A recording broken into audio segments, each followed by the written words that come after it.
wonder-working power in the blood of the Lamb. There is power, power, wonder-working power in the precious blood of the Lamb. There is power, power, wonder-working power in the blood of the Lamb.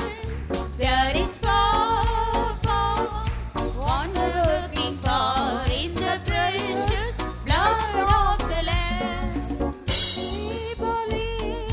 Vishnapat Bali, Jesus ki le Bali, Bali, Bali, Vishnapat Bali, Jesus ki ஆண்டகி le Bali.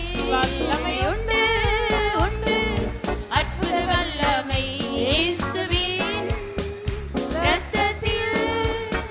வல்லமை உண்டு உண்டு அற்புத வல்லமை ஆட்டுக்குட்டியின் இரத்தத்தில். தேவனுடைய பரிசுத்த நாமம் மகிமைப்படுவதாக. May the holy name of the Lord be glorified. දෙවියන් වහන්සේගේ සුදු නාමයට ගෞරවයක් වේවා. கிருபையால் கடந்த 2 நாட்களில் மனதின் பரிசுத்தத்தை குறித்து சிந்திக்க ஆண்டவர் நமக்கு உதவி செய்தார். Graciously, in the past 2 days, the Lord enabled us to meditate on this theme, the mind of God concerning man. ගිවි ගිය දින දෙක තුලදී මිනිසා පිළිබඳ දේව මනස ගැන කරුණා අධ්‍යයනය කිරීමට අපට අවස්ථාව ලැබුණා. மனதின் மறுரூபமே பரிசுத்தமே தேவனுடைய பெரிய அற்புதம். The transformation in the mind, or the holiness in the mind, is the Lord's greatest miracle. මිනිස් මනසෙහි සිදුවන පරිශුද්ධ භාවයේ විපර්යාසය එයයි විශාලම ප්‍රාතිහාර්යය. அற்புதமானது பிசாசுக்கும் செய்ய முடியும். Miracles can even be performed by the devil. හැබැයි හාස්කම් යකාටත් කරන්න පුළුවන්. மெடிடேஷன் மூலமாக, சயின்ஸ் மூலமாக, மருந்து மூலமாக, மந்திரவாதத்தின் மூலமாக, பற்ற தியானத்தின் மூலமாக இன்றைக்கு பல அற்புதங்கள் நடந்து கொண்டிருக்கிறது. There are so many miracles which are taking place through yoga, meditation, and even through scientific methods, through medicine, and even through sorcery and witchcraft. යෝගා භාවනා ක්‍රම, විද්‍යාත්මක ක්‍රම සහ එවැගේම විවිධාකාර මන්ත්‍ර ගුරුකම් මගින් පවා අද දින හාස්කම් සිදු කෙරේ. வேதத்தில் வாசிக்கிறோம், வெளிப்படுத்தினல் 16ஆம் அதிகாரம் 14ஆம் வசனத்தில் பிசாசானவனும் அற்புதங்களை செய்கிறார். According to Revelation chapter 16 verse 14, we see that the devil also performs miracles, signs and wonders. එළිදරව් 16 සඳහන් පරිදි යක්ෂයාත් පුදුමක් සිදු කරයි. அற்புதமல்ல முக்கியம். It is not the miracle which is important, වැදගත් වන්නේ හාස්කම් නොවේ. மகா அற்புதமே முக்கியம். but it is the greatest miracle that which is important. වැදගත් වනුයේ මහා හාස්කමයි. இந்த அற்புதமானது மனதிலே மறுரூபம், அதாவது மனதிலே பரிசுத்தம் என்பது மந்திரவாதத்தினாலோ யோகாவாலோ மெடிடேஷன் மூலமோ மற்ற எந்த விதத்திலும் செய்ய முடியாது. This miracle, which is a transformation in the mind or holiness in the mind, can never be done or performed or accomplished through yoga, meditation, or through sorcery or witchcraft or through any other means. මිනිස් මනසෙහි සිදු කෙරෙන පරිශුද්ධ භාවයේ විපර්යාසය වූ කලී යෝගා භාවනා ක්‍රම, මෙනෙහි කිරීම, මන්ත්‍ර කුරුකම් මගින් සිදු කළ නොහැකිමය. பிசாசுக்கும் கூட இந்த மனதிலே மறுரூபப்படுத்துகிற அற்புதத்தை செய்ய முடியாது. Even the devil cannot bring about or perform this miracle, that is bring about this transformation or holiness in the mind. මිනිස් මනසෙහි සිදුවෙන මේ පරිශුද්ධ භාවයේ වෙනස් වීම නොහොත් ප්‍රාතිහාර්ය යක්ෂයාටවත් කරන්නට බැරිය. ஆனபடியினால் வேதம் தெளிவாக திட்டமாக சொல்லுகிறது. பழைய ஏற்பாட்டிலும் புதிய ஏற்பாட்டிலும், பழைய ஏற்பாட்டில் எஸ்ஐயா 8ஆம் அதிகாரம் 18ஆம் வசனத்தின்படியும், புதிய ஏற்பாட்டில் 1 தெசலோனிக்கர் 5ஆம் அதிகாரம், 1 தீமோத்தேயு 5ஆம் அதிகாரம் 23ஆம் வசனத்தின்படி நாம இந்த அற்புதத்தை பார்க்கலாம். எஸ்ஐயா 8:18 வாசிக்கும் போது, இதோ நானும் கர்த்தர் எனக்கு தந்த பிள்ளைகளும் சியோன் பர்வதத்தில் வாசமாயிருக்கும் கர்த்தராலே பாருங்க, சியோன் பர்வதத்தில் வாசமாயிருக்கும் கர்த்தராலே இஸ்ரவேலியருக்கு அடையாளங்களாக அற்புதங்களாயிருக்கிறோம். அதே வேளையில் 1 தீமோத்தேயு 5 அதிகாரம் 23 வசனத்தின்படி சமாதானத்தின் தேவன் தாமே, சமாதானத்தின் தேவன் தாமே உங்களை முற்றிலும் உங்களை முற்றிலும் பரிசுத்தமாக்குவாராக. உங்கள் ஆவி ஆத்மா சரீரம் முழுவதும் கர்த்தராகிய இயேசு கிறிஸ்து மகிமையில் வெளிப்படும் போது குற்றமற்றதாக இருக்கும்படி காக்கப்படுவதாக. தேவனால மட்டும்தான் மனதிலே மறுரூபம் நடக்கும் என்ற விஷயத்தை ஆணித்தரமாக நீங்கள் யாவரும் விளங்கிக் கொள்ளுங்கள். It is very clear even from the Holy Scriptures, from the Old Testament and the New Testament, that it is the Lord alone who can bring about this transformation of holiness in the mind.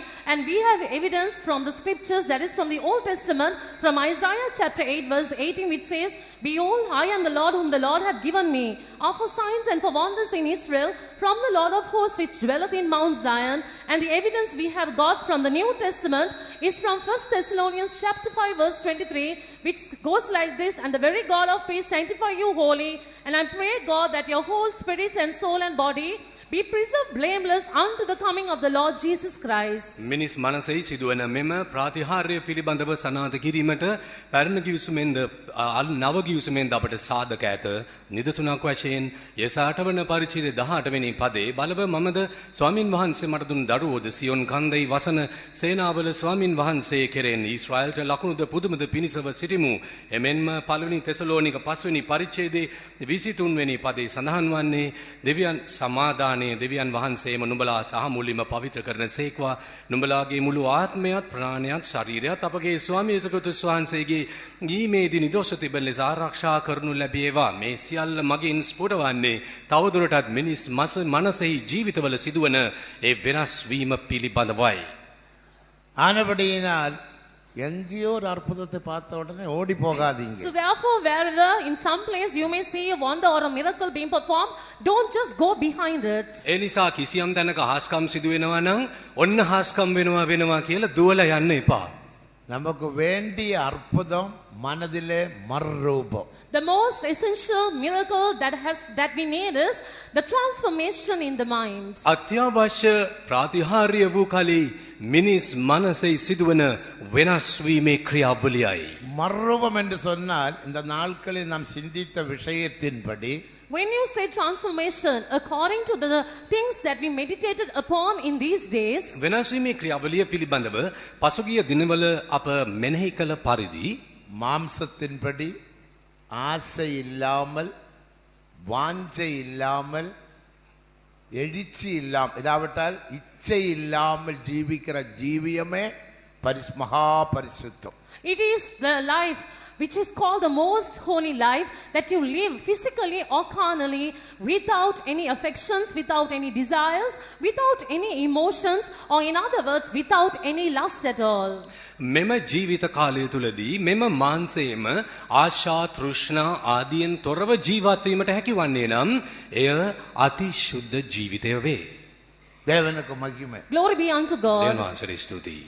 உலகத்திலே ஆசைகள், இச்சைகள் உருவானது தேவனால் அல்ல என்று 1 யோவான் 2 அதிகாரம் 15-16 வசனங்களில் நாம் வாசிக்கிறோம். நமக்கு யாவருக்கும் தெரியும். As we all know this verse, according to 1 John chapter 2 verses 16 and 17, the desires and the lusts that you see in the world are not something which are created by the Lord. ලෝකයේ සම්බවන ආසා තෘෂ්ණාවන් ඒවා ස්වාමින් වහන්සේ නිර්මාණය කළ දේවල් නොවන බව 1 යොහන් 2:16-17 පදවල සඳහන්. கண்களின் இச்சை, ஜீவனத்தின் பெருமை, மாம்சத்தின் இச்சை இவைகளெல்லாம் தேவனால் உண்டானவர்கள் அல்ல, உலகத்தினால் உண்டானவர்கள். Lust of the eyes, lust of the flesh, the pride of life, they are not something which are created or formed by the Lord, but they are of the world, they are formed by the world. ඇස්වල තෘෂ්ණාව, මාංශයේ තෘෂ්ණාව, ජීවිතය අහංකාරකම දෙවියන් වහන්සේගෙන් නොව ලෝකයෙන්ම වේ. மாம்சத்தின்படி ஒரு ஆசை இல்லாத ஜீவியமே மகா அற்புதம்.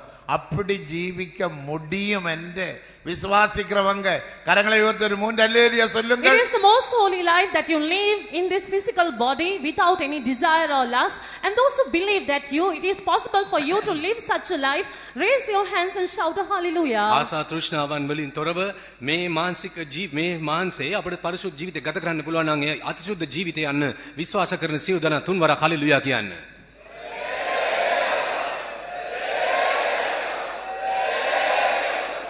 அது சரிதான், It is- விசுவாசிக்கிறோம். அப்படியே நான் ஜீவிப்பேன் என்று சொல்றவங்க 3 அல்லேலூயா சொல்லுங்க. It is all கேளுங்க. right. அப்படியே நான் ஜீவிப்பேன் அப்படி சொல்லக்கூடியவங்க தீர்மானம் பண்ணி ஆவி ஆத்ம சரீரத்தை ஒப்பு கொடுத்து தேவநாம மகிமைக்காக ஒரு 3 அல்லேலூயா சொல்லுங்கள். For the glory of the name of the Lord, those who say that I will live such a life and that I surrender my body, soul and spirit to the Lord, now shout hallelujah. ඒ බඳු ජීවිතය මම ගත කරමි මගේ ආත්මය ප්‍රාණය සාර උන්වහන්සේට බාර කරමි කියන කිල සියලු දෙනාම නැවතොරක් තුන්වරක් හලෙලුයා කියන්න.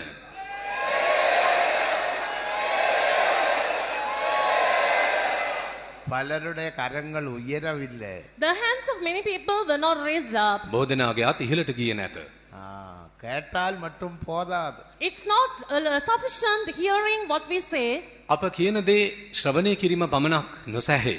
ஆனா ஒரு விஷயம், எல்லோரும் சியோனாக எருசலேமாக மாற முடியாது. But there's one thing, one clear truth, that everyone cannot become as Zion and New Jerusalem. හැබැයි එක දෙයක් වන්නේ සියලු දෙනාටම සියලු සමවරසල බවට පත් විය නොහැකිය. சத்தியத்தையும் அறிவீர்கள், சத்தியம் உங்களை விடுதலையாக்கும். And you shall know the truth, and the truth shall set you free. සත්‍යය දැනගන්න සත්‍ය ඔබ නිදහස් කරයි. மேலும் மனதின் பரிசுத்தத்தை குறித்து பல விஷயங்கள் பழைய ஏற்பாட்டில் உண்டு. அது பிறகு நாம் சிந்திப்போம்.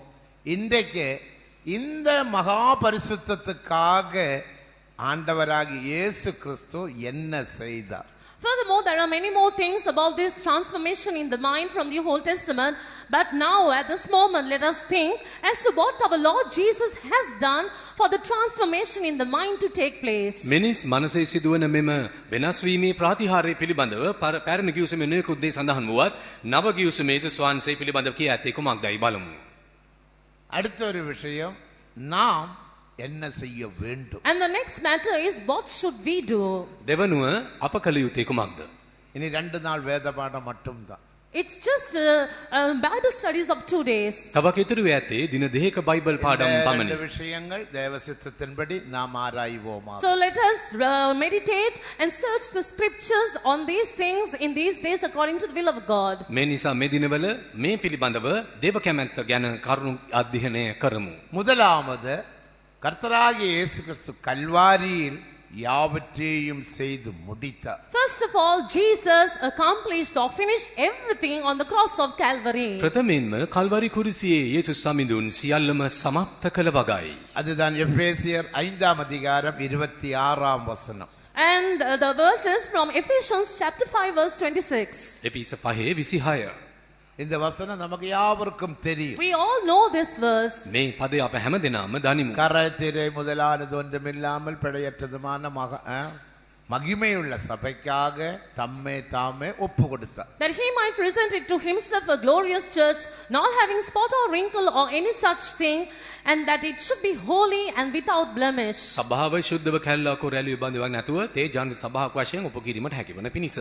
அடுத்து அவர் என்ன செய்தார்? And nextly, what did he do? මීළඟට කළේ මොනවාද? மெல்கிசதேக்கின் முறைமையின்படி ஊழியத்தை ஆரம்பித்து பரிசுத்த ஆவியானவரை பிதாவினிடத்திலிருந்து வாங்கி பூமிக்கு அனுப்பினார். He began the ministry after the order of Melchizedek, and he bought or took the Spirit of God from God the Father and sent him down to this world. මෙලිසදෙකි පිළිලට සේවාව ආරම්භ කොට පියවුන් දෙවන් වහන්සේ වෙතින් සුද්ධාත්මයන් ලබා අප වෙත වූසේක. மெல்கிசதேக்கின் முறைமையின்படி ஊழியர்களையும் ஏற்படுத்தினார், அப்போஸ்தலிக உபதேசத்தையும் ஏற்படுத்தினார். He also ordained servants of God after the order of Melchizedek. He also established the apostolic ministry of the teachings. මෙලිසදෙකි පිළිලයට දේව සේවකයන් නැගිටුවා පමණක් නොවේ, එම පිළිවෙලට අනුව සේවාවත ස්ථාපිත කළසේක. கடைசியாக கிருபையும் தந்தார். Eventually, he gave grace to. අවසානයේදී අනුග්‍රහය දෙවා இந்த වදාළා. 5 விஷயங்கள் எங்கே வாசிக்கிறோம்? Where do we read these 5 things? මේ කරුණු පහම සඳහන් වන්නේ කොතැනද? முதலாவது, எபேசியர் 5ஆம் அதிகாரம் 26ஆம் வசனம். First of all, according to Ephesians 5:26. පළමුවෙනි එපිස 5:26. இரண்டாவது 2 கொரிந்தியர் 5ஆம் அதிகாரம் 5ஆம் வசனம். Secondly, from 2 Corinthians chapter 5 verse 5. දෙවනුව දෙවන කොරින්ති 5:5. மூன்றாவது 2 கொரிந்தியர் 5ஆம் அதிகாரம் 18, 19, 20 மூன்று வசனங்கள். Thirdly, 2 Corinthians chapter 5 verses 18, 19 and 20. දෙවනුව දෙවන කොරින්ති 5:18, 19, 20. ஐந்தாவது கிருபை 2 பேதுரு 3ஆம் அதிகாரம் 18ஆம் வசனம். Fifthly, about the grace we read from 2 Peter chapter 3 verse 18. පස්වෙනුව පළවෙනි පේතෘස් 5:18 කරුණාව ගැන සඳහන් වී තිබෙනවා. எல்லாம் வசனம் வாசிக்க நேரம் இல்லை, அதனால தயவு செய்து மன்னித்து கொள்ளுங்க. இந்த வசனங்கள் உங்களுக்கு எல்லாம் தெரியும், அதனால தான் சிலர் பைபிளே திறக்கிறது இல்லை. தெரியுமே, அடா நீ பைபிள் திறக்கணுமா? தேவனுக்கு மகிமை. දෙවියන් වහන්සේට සුරි වේවා. Glory be to God. ஆகையால் மன்னித்து கொள்ளுங்க. So please forgive us because there is no time for us to read all the verses. සියලු පද කියන වෙලාව මදි කමාවන්න. முதலாவது இயேசு கிறிஸ்துவே அவர் நமக்காக மனுஷாவதாரம் எடுத்து பூமியில் தந்தார். First of all, Jesus took the incarnation of man and he was given to us, he was sent down to the world. පළමුවෙනි යේසු ක්‍රිස්තුස් වහන්සේ මෙලොවට බැසාවේ මිනිස් වෙසින්. இயேசு கிறிஸ்து மூலமாக அந்த மனதிலே பரிசுத்தம் எப்படி நாம் பெற்றுக்கொள்ளுகிறோம்? And through Lord Jesus Christ, how do we attain that holiness in the mind? යේසුස් සමිඳුන් තුලින් අපගේ මනසෙහි පරිශුද්ධ භාවය අප ලබා ගන්නේ කෙලෙසද? இயேசுவே விசுவாசிக்க வேண்டும் என்று யாவரும் சொல்லுவார்கள். Everyone says that we should believe on the Lord Jesus. හැමදෙනාම කියනවා යේසුස් වහන්සේ අදාහගත යුතු බව.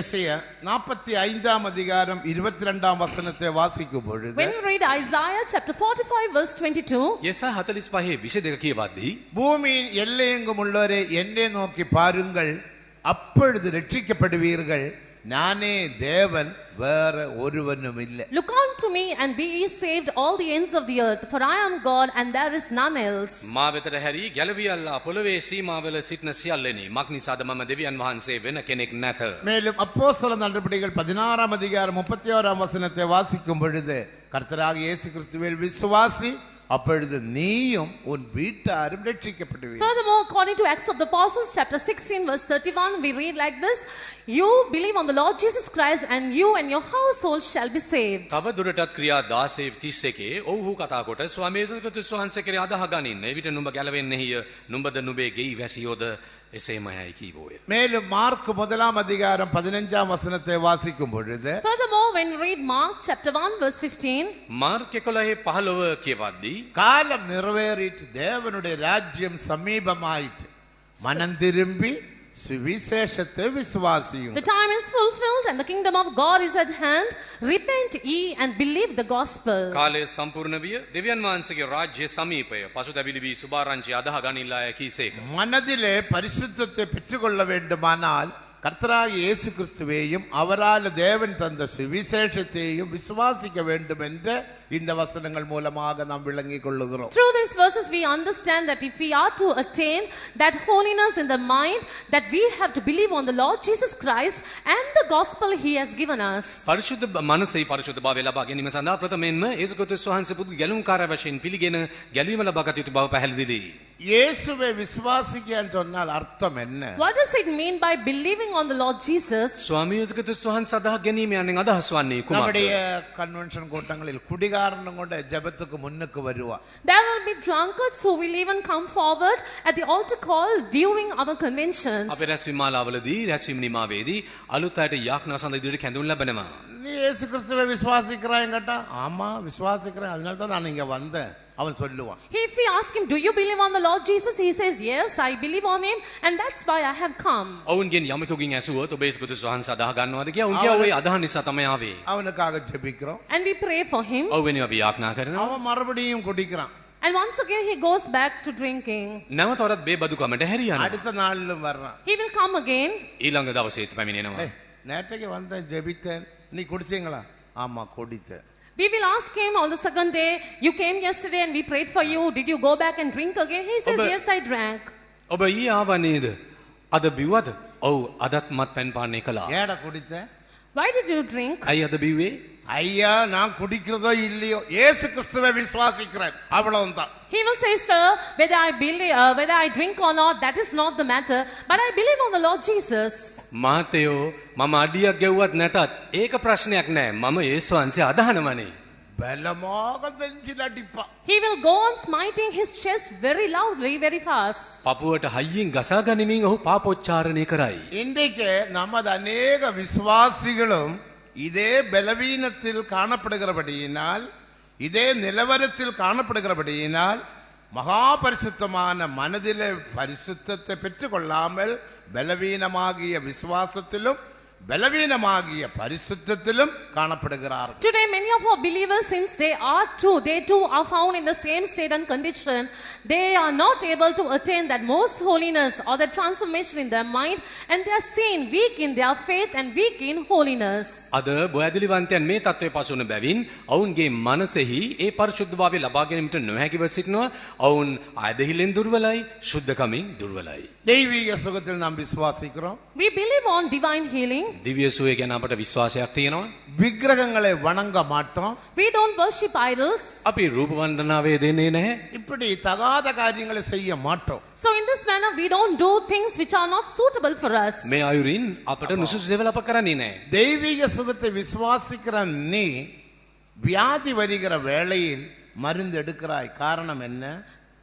விக்கிரகத்தை வணங்காத நீ சந்தர்ப்ப சூழ்நிலையில் விக்கிரகத்தை வணங்குகிறாய். காரணம் என்ன? You who are believing on divine healing, at the time when you fall sick, you take medicine, and you who don't want to worship or believe on the idols, at the time, according to circumstances, you worship them. What is the reason for these two things? ඔබ දිව්‍ය සුවය අදහන බව සත්‍යයි. නමුත් රෝගී අවස්ථාවේදී ප්‍රතිකාර ලබා ගැනීමට දුව යනවා. මෙන්ම රූප වන්දන නොදෙන බව නොයදෙන බව සත්‍යයි. ඇතැම් අවස්ථාවලදී ඒ පිළිමල පිහිට පතනවා. விக்கிரகத்தை வணங்குறீர்களா? Do you worship idols? ඔබ රූප වන්දනාවේ දෙනවද?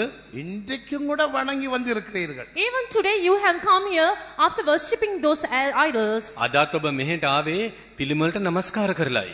தேவனுக்கு மகிமை. Glory be to God. දෙවන් වහන්සේට அதனால தான் பரிசுத்த யோவான் சொன்னார், That is why St. John has said, එම නිසා ඊශ්වර යොහන් කීවේ 1 யோவான் 5ஆம் அதிகாரம் 21ஆம் வசனத்தை படிக்கும் போது, when we read 1 John chapter 5, එක යොහන් 5 වෙනි පරිච්ඡේදයේ பிள்ளைகளே விக்கிரகங்களுக்கு விலகி உன்னை காத்துக்கொள். O children, you keep yourself from idols. මාගේ ප්‍රිය දරුවනි දේවතා රූප වලින් දුරව සිටපල්ලා. பிள்ளைகளே விக்கிரகங்களுக்கு விலகி உன்னை காத்துக்கொள். Children, you keep yourself apart from the idols and preserve yourself. ප්‍රිය දරුවනි දේවතා රූප වලින් දුරව அப்போ සිටපල්ලා. நாம் வணங்குகிற விக்கிரகம் என்ன? So what are the idols we worship? අප නමස්කාර කරන රූප මොනවාද? எபேசியர் 5ஆம் அதிகாரம் 5ஆம் வசனத்தின்படி பொருளாசை என்ற விக்கிரகம். According to Ephesians chapter 5 verse 5, the idol known as covetousness. එපිස පහේ සඳහන් පරිදි වස්තු තෘෂ්ණාව රූප වන්දනාවකි.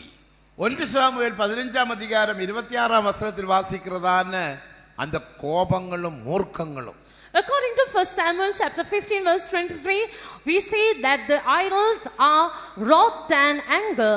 පළවෙනි සාමුවෙල් 15 වෙනි පරිච්ඡේද 23 වෙනි පදේ සඳහන් පරිදි ඒ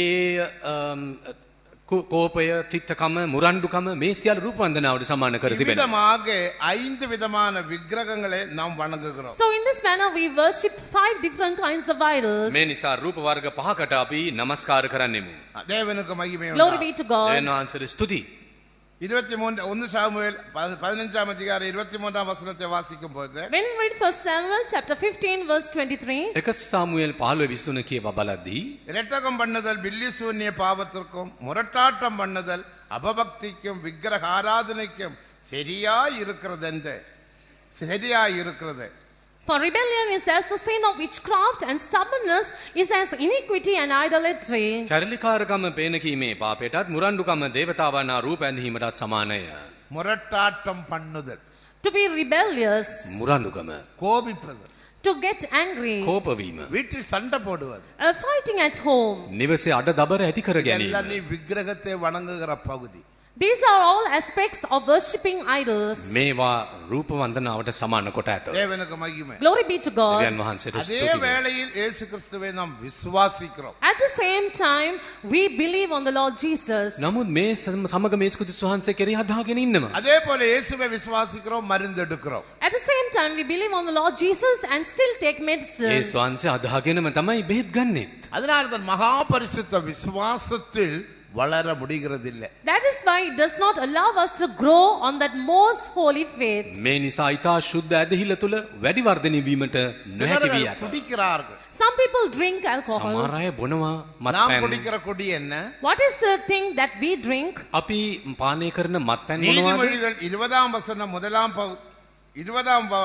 அதிகாரம் 1ஆம் வசனத்தை நாம் வாசிக்கும் பொழுது According to what we read in Proverbs chapter 20 verse 1, හිතපදේශ 21 20ஆம் அதிகாரம் 1ஆம் வசனத்தில் திராட்சரசம் பரியாசத்தையும் மதுபானம் அமளி பண்ணும். chapter 20 verse 1, wine is a mocker and strong drink is raging. 20වෙනි පදේ පළවෙනි පදේ හිතපදේශ මුද්‍රික පානේ සරදම් කරන්නේ කිය. මුද්‍රික மதுபானம் මද්යපානයේ என்பது කෝලහලකාරී அமளி කිය. பண்ணுவது. And wine is a mocker, strong drink is raging. මද්යපානය කෝලහලකාරී කිය. பாருங்களேன், சிங்களத்தில் கோலாகலம் அல்ல வார்த்தை தான். கோலாகலம் பண்ணி தானே இங்க வந்திருக்கிறீங்க. Have you caused a commotion and come here? ඔබ මේ ස්ථානට ආවේ ගෙදර කෝලහලයක් ඇති කරලාද? கலகம் பண்றது இல்லையா? Don't you cause commotions at home? කලහය ඇති කරනව නේද? குற்றமாக நான் சொல்லுவதில்லை. I don't blame you or accuse you. මම ඔබට දෝෂාරෝපණය කරනවා නෙවෙයි. நிலைமையை அறிந்தாதான் நிலைமையிலிருந்து விடுதலை பெற முடியும். It's only when you understand your situation, acknowledge it, you will be able to come out of it. ඔබගේ තත්වය මනවින් අවබෝධ කරගත් පමණයි ඔබට ඉන් පිටතට පැමිණි හැකි වන්නේ. இயேசு கிறிஸ்துவை விசுவாசிக்கிறோம், At the same time, we believe on the Lord A Jesus. සමග යේසුස් ක්‍රිස්තුස් වහන්සේ කියලා අදහ ගන්නවා විදිහට எல்லாம் செய்கிறோம். We do all things. සියල්ල කරනවා. அப்போ உண்மையான விசுவாசம் என்ன? So what is this true and correct faith? සැබෑ විශ්වාසය යනු කුමක්ද? தேவனுக்கு மகிமை. Glory be to God. දෙවියන් වහන්සේට ස්තුති වේවා. இதேதான் ரோமருக்கு எழுதின நிருபம் 11ஆம் அதிகாரம் 17 24 வசனங்களை வாசிக்கும் பொழுது When we read Romans chapter 11 verses 17 and 20, රෝමේ 11 17 24 දක්වා කියව බලද්දී வாசிங்க. let's read those verses. පද කියවන්නේ. சில கிளைகள் முறித்து போடப்பட்டிருக்க வாசி வாசி. இங்கே නුඹ සමහර අතු කඩා දමන ලද්දේ වී නම් වල් ඔලිව ගසක් වූ නුඹ தேவனுக்கு மகிமை. Glory be to God. ரெண்டு செடிகள் வைக்கப்பட்டிருக்கிறது. Two plants are kept before us. මෙන්න පැලෑටි දෙකක්. அந்த வசனங்களை வாசிக்கும் பொழுது Now when we read those verses, ඔය පද කියව බලද්දී உண்மையான மனம் திரும்புதல், உண்மையான விசுவாசம் என்ன என்பதை இந்த ரெண்டு செடிகளிலூടെ 17ஆம் வசனத்திலும் 24ஆம் வசனத்திலும் பரிசுத்த பவுல் சொல்லி இருக்கிறார். St. Paul has spoken what true repentance is and what true faith is in verses Romans chapter 11 verses 17 and 24. රෝමේ 11 17 සහ 24 සුදර පාවුල් පැහැදිලි කර දෙන්නේ මේ සැබෑ ඇදහිල්ල සහ පරිශුද්ධභාවය එහි ප්‍රතිඵල පිළිබඳවයි. தேவனுக்கு மகிமை. Glory be to God. දෙවියන් වහන්සේට ගෞරවයක් වේවා. உண்மையான மனம் திரும்புதல் இராவிட்டால் உண்மையான விசுவாசம் என்பது நமக்கு தெரியும்.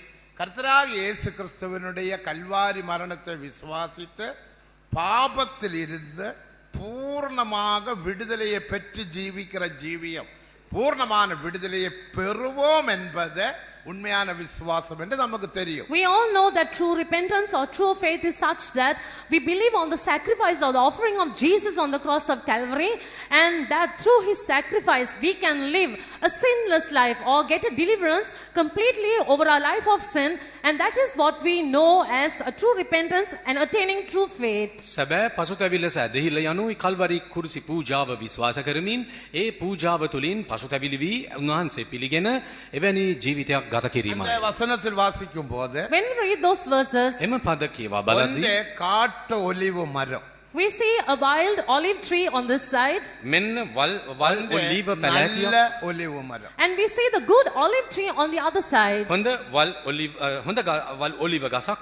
தேவனுக்கு மகிமை. Glory be to God. දේවන් වහන්සේට ස්තුති அந்த වේවා. வசனத்தில் வாசிக்கும் போது When we read those verses, ඒ පද කිය බලද්දී காட்டு ஒலிவு மரத்தில் இருந்த வெட்டப்பட்ட a branch taken off from the wild olive tree, වල් ඔලිව පැලෑටියෙන් අත්තක් කපාගෙන ඇවිත් நல்ல ஒலிவு மரத்தில் கொண்டு போய் உன்னை ஒட்ட வைக்கிறது. and you are grafted among or with that natural Ide- good olive tree. බලන්න හොඳ ඔලිව ඉතින් ගසක් නන්දාක පැලෑටියක් நீங்க සමග මෙම අත්ත බද්ධ කරනවා. விளங்காவிட்டால் அந்த பின்மாற்றம் முன்னை விட்டு போகாத பிசாசானவன் சொல்லுவான் அதெல்லாம் சும்மா சொல்றாங்க சும்மா இருங்க. If you don't understand this matter very clearly, that backsliding in you will not go from you, and the devil will tell you they are just saying something. මේ දේ හරියට තේරුම් ගන්නේ නැත්නම් පසුබට වීම ඔබ අතහැර යන්නේ නැහැ. යක්ෂයා කියයි ඔය නිකන් කියවනවා சிங்களத்தில் නිකන් இந்த ඉන්න. வசனம் படிங்க 17ஆம் வசனம் படிங்க.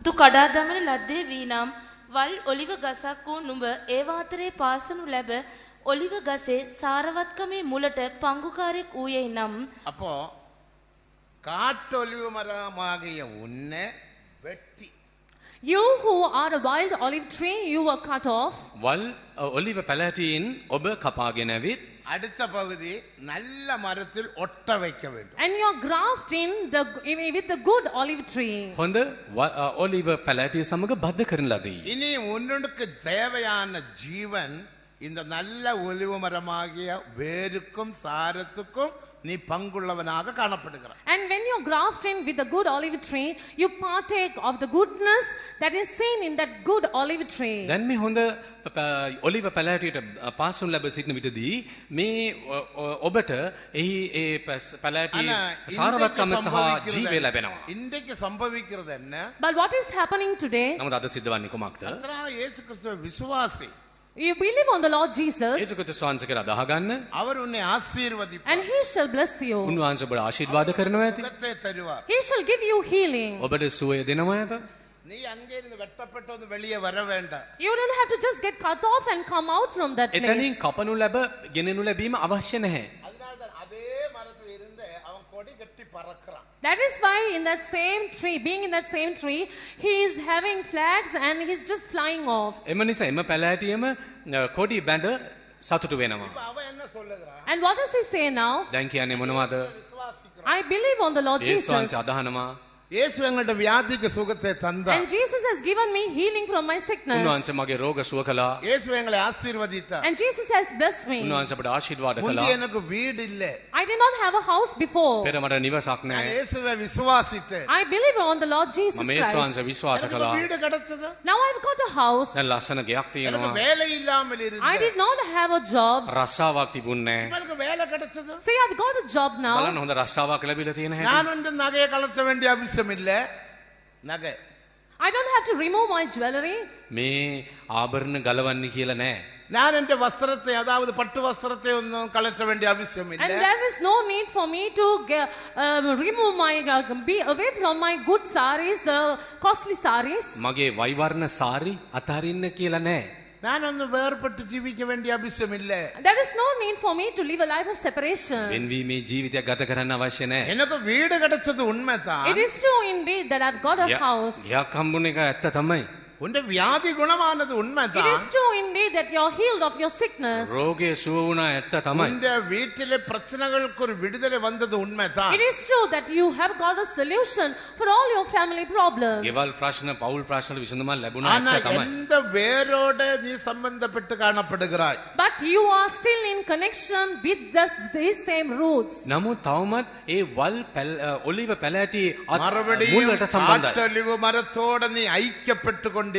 You are still found in fellowship with that wild olive tree. තවමත් ඒ වල් ඔලිව පැලෑටිය සමග ඔබට සම්බන්ධකමක් பழைய තියෙනවා. சுபாவத்திலே நீ காணப்படுகிறாய். You are still found with the same old natures. පැරණි ස්වභාවය තවමත් ඔබ තුළ බලපවතිනවා. அருமையான தேவஜனமே முதலாவது நாம் வெட்டப்பட வேண்டும். Oh dear people of God, first of all, we should be cut off from that tree. එබැවින් දේව දරුවනි ප්‍රථමයෙන්ම ඒ ස්ථානින් කපා ගන්නු ලැබිය යුතුයි. வெட்டப்பட வேண்டும் என்று சொன்னால் அர்த்தம் என்ன? What does it mean by that you should be cut off from that tree? මින් අදහස් වන්නේ කුමක්ද? அத உபதேச ரீதியில் In the terms of doctrines. ඉගැන්වීම පරිදි முதலாவது பாபத்தின் உணர்வு தேவை. First of all, you need to have a conviction about your sins. පළමුවෙන්ම පාප හැඟීම. இரண்டாவது மனஸ்தாபம் தேவை. Secondly, you need to have a repentance. දෙවනුව පශ්චාත්තාපය. மூன்றாவது பாவத்தை அறிக்கையிட வேண்டும். Thirdly, you have to destroy your sins. තුන්වෙනුව You have to confess your sins. පාපෝච්චාරණය. இது மூன்றும் செய்யும் போது And when you do these three මේ things, කරුණු තුන කරද්දී நீ தேவனால் பிறக்கிறாய். you are born of the Lord. දෙවියන් වහන්සේ වෙතින් ඉපදී நீ සිටිනවා. வெட்டப்படுகிறாய். You will be cut off. කපනු ලබනවා. தேவனுக்கு மகிமை. Glory be to God. දෙවියන් වහන්සේට அதே ගෞරවය. பழைய சுபாவத்திலும் பழைய காரியங்களிலும் இருப்பதல்ல. It is not a matter of being in that same nature and being with the same old character. පරණ නරක ස්වභාවය බදාගෙන ඉන්න එක නෙමෙයි. இந்த மரத்தினுடைய நல்ல மரத்தினுடைய வேருக்கும் சாரத்துக்கும் நீ சம்பந்தப்பட்டு இருக்க வேண்டும். You have to be in connection with the roots and the goodness of the good olive tree. හොඳ ඔලිව පැලෑටි සාරවත්කමටත් ජීවිතයටත් යහපත්කමටත් ඔබ இயேசுவை පංගුකාරයෙකු විය යුතුයි. விசுவாசிக்கிற ஒரு தேவ பிள்ளைக்கு To a true child of God who believes on the Lord යේසුස් Jesus, වහන්සේ අදාන දේව දරුවෙකුට உன்னுடைய மனதில் பரிசுத்தம் உருவாக்கப்பட வேண்டுமானால் if that holiness should be created or formed in your mind, එම පරිශුද්ධභාවය ඔබගේ මනසේ උත්පාද වීමට නම් நீ வேறுபட்டு ஜீவிக்க வேண்டியது அவசியம். it's very essential that you should live a life of separation. වෙන්මනා වූ ජීවිතයක් අවශ්‍යයි. வேறுபாடு ஜீவியம் இராவிட்டால் பரிசுத்தம் இல்லை. Without a life of separation, there is no holiness. වෙන්වීමේ ජීවිතයක් නොමැතිව பழைய පරිශුද්ධභාවයක් சுபாவத்தில் නැත. காணப்பட்டால் போதாது. It's not enough that you should be found with that same old nature. පරණ ස්වභාවය සමග ජීවත් වීම නෙමෙයි பழைய හපංකම. பிசினஸை பண்ணி கொண்டிராதே. You don't just be doing that same old business. පරණ වෙළඳාම කරගෙන ඉන්න එපා. அதனால தான் பரிசுத்த பேதுரு சொல்லும் போது That is why when St. Peter speaks about එම it, නිසා සොදොර පේතුරුස් කියයි. அப்போஸ்தல நடபடிகள் 2ஆம் அதிகாரம் 40ஆம் வசனத்தின்படி according to the Acts of the Apostles chapter 2 verse 14, එයා 2:40 සඳහන් පරිදි 3000 பேர் அந்த நாட்களில் ரட்சிக்கப்பட்டார்கள். there were 3,000 people who came to salvation on that A day. දවසේදී 3000 දෙනෙක් පමණ ගැලවීම ලබා அவர்களை ගත්තා. பார்த்து சொல்லுகிறார், He says, looking at them, ඔවුන් දෙස බලා කීවේ உன்னுடைய ரட்சிப்பு நிறைவேறும்படியாக in order that your salvation may come to fulfillment, ඔබගේ ගැලවීම ඉෂ්ට වන පිණිස கோணலும் மாறுபாடுமான சந்ததியின் நடுவிலே நீ விலகி ஜீவிக்க வேண்டும். he says that they must save themselves and keep themselves away from the crooked and the perverse generation. වංක පරම්පරාවෙන් ගැලවියාලා நீ அவரை விட்டு விலகணும். You have to get yourself separated from them. ඔවුන්ගෙන් වෙන්වන්න. நீ வெட்டப்பட வேண்டும். You have to be cut off. කපනු ලැබිය යුතුයි. அந்த பழைய சுபாவத்திலிருந்து வெட்டப்பட வேண்டும். You have to be cut off from your old natures. ඔබගේ පැරණි ස්වභාවයෙන් මුදනු ලැබිය යුතුයි. பாவத்திலிருந்தும் பாவிகளிலிருந்தும் வேறுபட்டு ஜீவிக்க வேண்டும். You have to live a life of separation from sin and sinners. පාපයෙන්ද පෞකාරයන්ගෙන්ද වෙන් වුණා වූ ජීවිතයක් ගත කළ යුතුයි. முதலாம் சங்கீதம் 1ஆம் வசனத்தை வாசிக்கும் பொழுது When we read the first verse of Psalm 1, ගීතාවලිය එකේ துன்மார்களுடைய ஆலோசனையின்படி நடவாமலும் பாவிகளுடைய வழியில் நில்லாமலும் பரிகாசக்கார் உட்காரும் இடத்தில் உட்காராமலும் என்று நாம் வாசிக்கிறோம். we read in this manner, the one who does not walk in the counsel of the ungodly, nor standeth in the way of sinners, and nor sitteth in the seat of the scornful. දුෂ්ටයන්ගේ මන්ත්‍රණ නොයන්නා වූ පෞකාරයන්ගේ මාර්ගය නොසිටින්නා වූ නින්දා කරන්නන්ගේ ආසනයේ නොහිඳින්නා වූ அப்படின்னா பழைய நிலைமையில் இருந்து முற்றிலுமாக வெட்டப்பட்டு வர வேண்டும். Therefore, you have to be completely cut off from that old wild olive tree. මේ නිසා ඒ පැරණි ඔලීව ගසින් ඔබ කපනු ලැබිය යුතුමයි. இன்னைக்கு நம்முடைய கல்யாணத்தை எடுத்துக்கொள்ளுங்க. Let's take our marriage ceremony nowadays. උදාහරණයක් වශයෙන් බලන්න මේ දිනවල විවාහයක් යන வஸ்திரத்தை பாருங்கள். See the costume or the garments they wear. බලන්නේ මංගල වස්ත්‍ර දෙස. இங்க சிலோன்ல நிலவரம் எனக்கு தெரியாது. Perhaps I don't know about the matter in Sri Lanka. ලංකාවේ තත්ත්වය මම නොදනිමි. பாஸ்டர் போல் ஆரம்பிச்சதுனால இங்கெல்லாம் ஒழுங்கா தான் இருக்கும்னு நினைக்கிறேன். I believe that everything is done orderly here because it's St. Pastor Paul who began this mission here. Pastor Paul තුලින් මෙම සභාව නිර්මාණය නිසා මේ ලංකාවේ හොඳ තත්ත්වයක ඇති කියලා මම සිතනවා. யுத்தம் தான். But it's always a war. ඒ සෑම විටම අරගලයක්. தேவனுக்கு மகிமை. Glory be to God. දේවාංශ ස්තුතියි. அவன் என்ன செய்யவில்லை? What did he not do? මොනවද නොකළේ? அவன் இயேசு கிறிஸ்துவை விசுவாசித்தான். He believed on the Lord Jesus. යේසුස් වහන්සේ විශ්වාස කළා. அவனுடைய சுபாவத்துக்கு மாற்றம் இல்லை. But there is no change in his character. චරිතේ වෙනසක් නැහැ. அவனுடைய Dressக்கு மாற்றம் இல்லை. There is no change in the way of his clothing. ඇඳුමට වෙනසක් නැහැ. அவனுடைய சடங்குகளுக்கு மாற்றம் இல்லை. There is no change in his rituals. චාරිත්‍රයට වෙනසක් නැහැ. குணப்படாதவனோடு நீ ஐக்கியமாய் இருக்கிறாய். And you are still in connection with the one who has not got converted. ගැලිම් ලැබුවා අය සමග තාමත් ඔබට සම්බන්ධතාවයන් තිබෙනවා. முன் நாட்களில் In the former days, මුල් සමයේ தேவனுக்கு மகிமை. glory be to God. දේවාචරි ස්තුති වේවා. நான் இந்த ரட்சிப்பில் வந்து இப்போ 56 வருஷமாச்சு. It's about 56 years since I've came into this salvation. මා ගැලවීමට පැමිණ දැන් වසර 56ක් පමණ ගත වී என் තිබෙනවා. 5ஆம் வயதில் என் தாய் தகப்பன் இந்த ரட்சிப்பில் வந்தார்கள். At the time when I was 5 years old, my parents, my father and mother came to this salvation. මාගේ මව්පියන් මේ ගැලවීමට ආවේ When I was 5 years old. වයස අවුරුදු 5 දී. என்ன போராட்டம். And what a conflict it was. මොන වගේ என் පොරබැඳීමක්. தகப்பனார் எல்லாம் சேர்த்தியாக அடி வாங்கிட்டார். And I have got beaten. මම සෙරෙප්පු පහරවල් என்னோட කාලා தாத்தா තියෙනවා. வந்து அந்த தகப்பனாரை அடித்து வெளியே துரத்தினார். The moment my father came back home, my grandfather hit him and chased him out of the house. තාත්තා ගෙදර ගොඩ වුණා විතරයි සීයා அந்த ගහලා நாட்களில் එලෙව්වා. நம்முடைய சபையில் ஒரு கல்யாணம் வந்தால் And if there will be a marriage ceremony in our church in those days, ඒ දවස්වල අපේ දේවස්ථානයක විවාහයක් සිදු කෙරුණා නම් வரமாட்டாங்க. ஒருவர் வரமாட்டாங்க. nobody will come. හැබැයි කවුරුත් එන්නේ නැහැ. தேவனுக்கு மகிமை. Glory be to God. දේවාචරි ස්තුති වේවා. விசுவாசிகள் மட்டும்தான் கல்யாணத்துக்கு இருப்பார்கள். சமைக்கிறதும் அவங்க தான், எல்லாம் செய்யறதும் அவங்க தான். It's only the believers who will be there for the marriage ceremony. It is they who cook and everything is done by them. ඇදිලිවන්තයන් පමණයි සහභාගී වන්නේ සියලුම කටයුතු සිදු කරන්නේ ඔවුන් විසින්.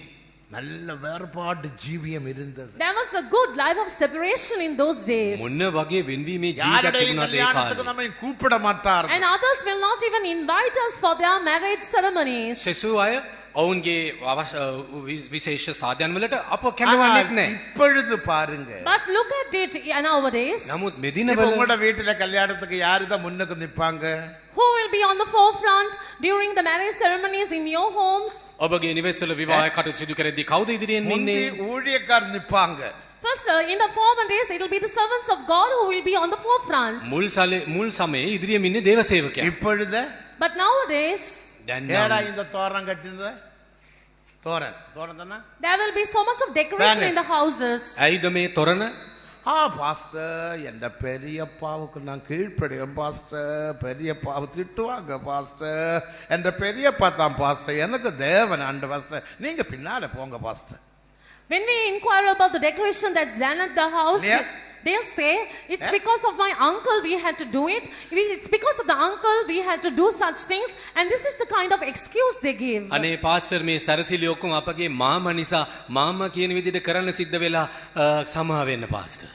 வேறுபாடு ஜீவியம் இல்லை. There is no life of separation. කොහෙද මේ වෙන්වුණා වූ நான் உங்களை ජීවිතය? குற்றப்படுத்துவதில்லை, உண்மையான சத்தியத்தை உள்ளது போல நான் சொல்லுகிறேன். I'm not accusing you, but I'm just declaring the truth unto you. ඔබ දෝෂ දර්ශන ලක් කරනව නෙවෙයි සත්‍ය පහදනවා පමණකි. இந்த வேறுபாடு ஜீவியம் இல்லாததினால It's because of the fact that there is no life of මේ separation. වෙන්වුණා වූ ජීවිතයක් නොමැති නිසා உனக்கு உபதேசம் தெரியும், You know the doctrines, ඉගැන්වීම හොඳටම දන්නවා. உனக்கு பழக்கம் உண்டு, and you have got that habit of doing the right things. හරි දේ කිරීමේ පුරුද්දකුත් තියෙනවා. ஒருத்தன் கொலப்படி பண்ணிட்டான். One person was up to mischief. කෙනෙක් දඟ වැඩක් කළා. வயசு மொத்தம் 85 ஆச்சு. It's about 35 years old. He's about 35 years old. වයස අවුරුදු 85 வயசு years. He's 85 years old. அசு- ஐயா, பகை. இந்த வயசான காலத்துல இப்படி கொலப்படி பண்றீங்களே?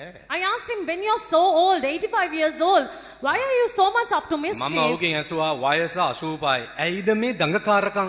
பாஸ்டர் சும்மா இரு. பாஸ்டர் போல் தான் எனக்கு ஞானஸ்நானம் கொடுத்தாங்க. He said, Pastor, be quiet.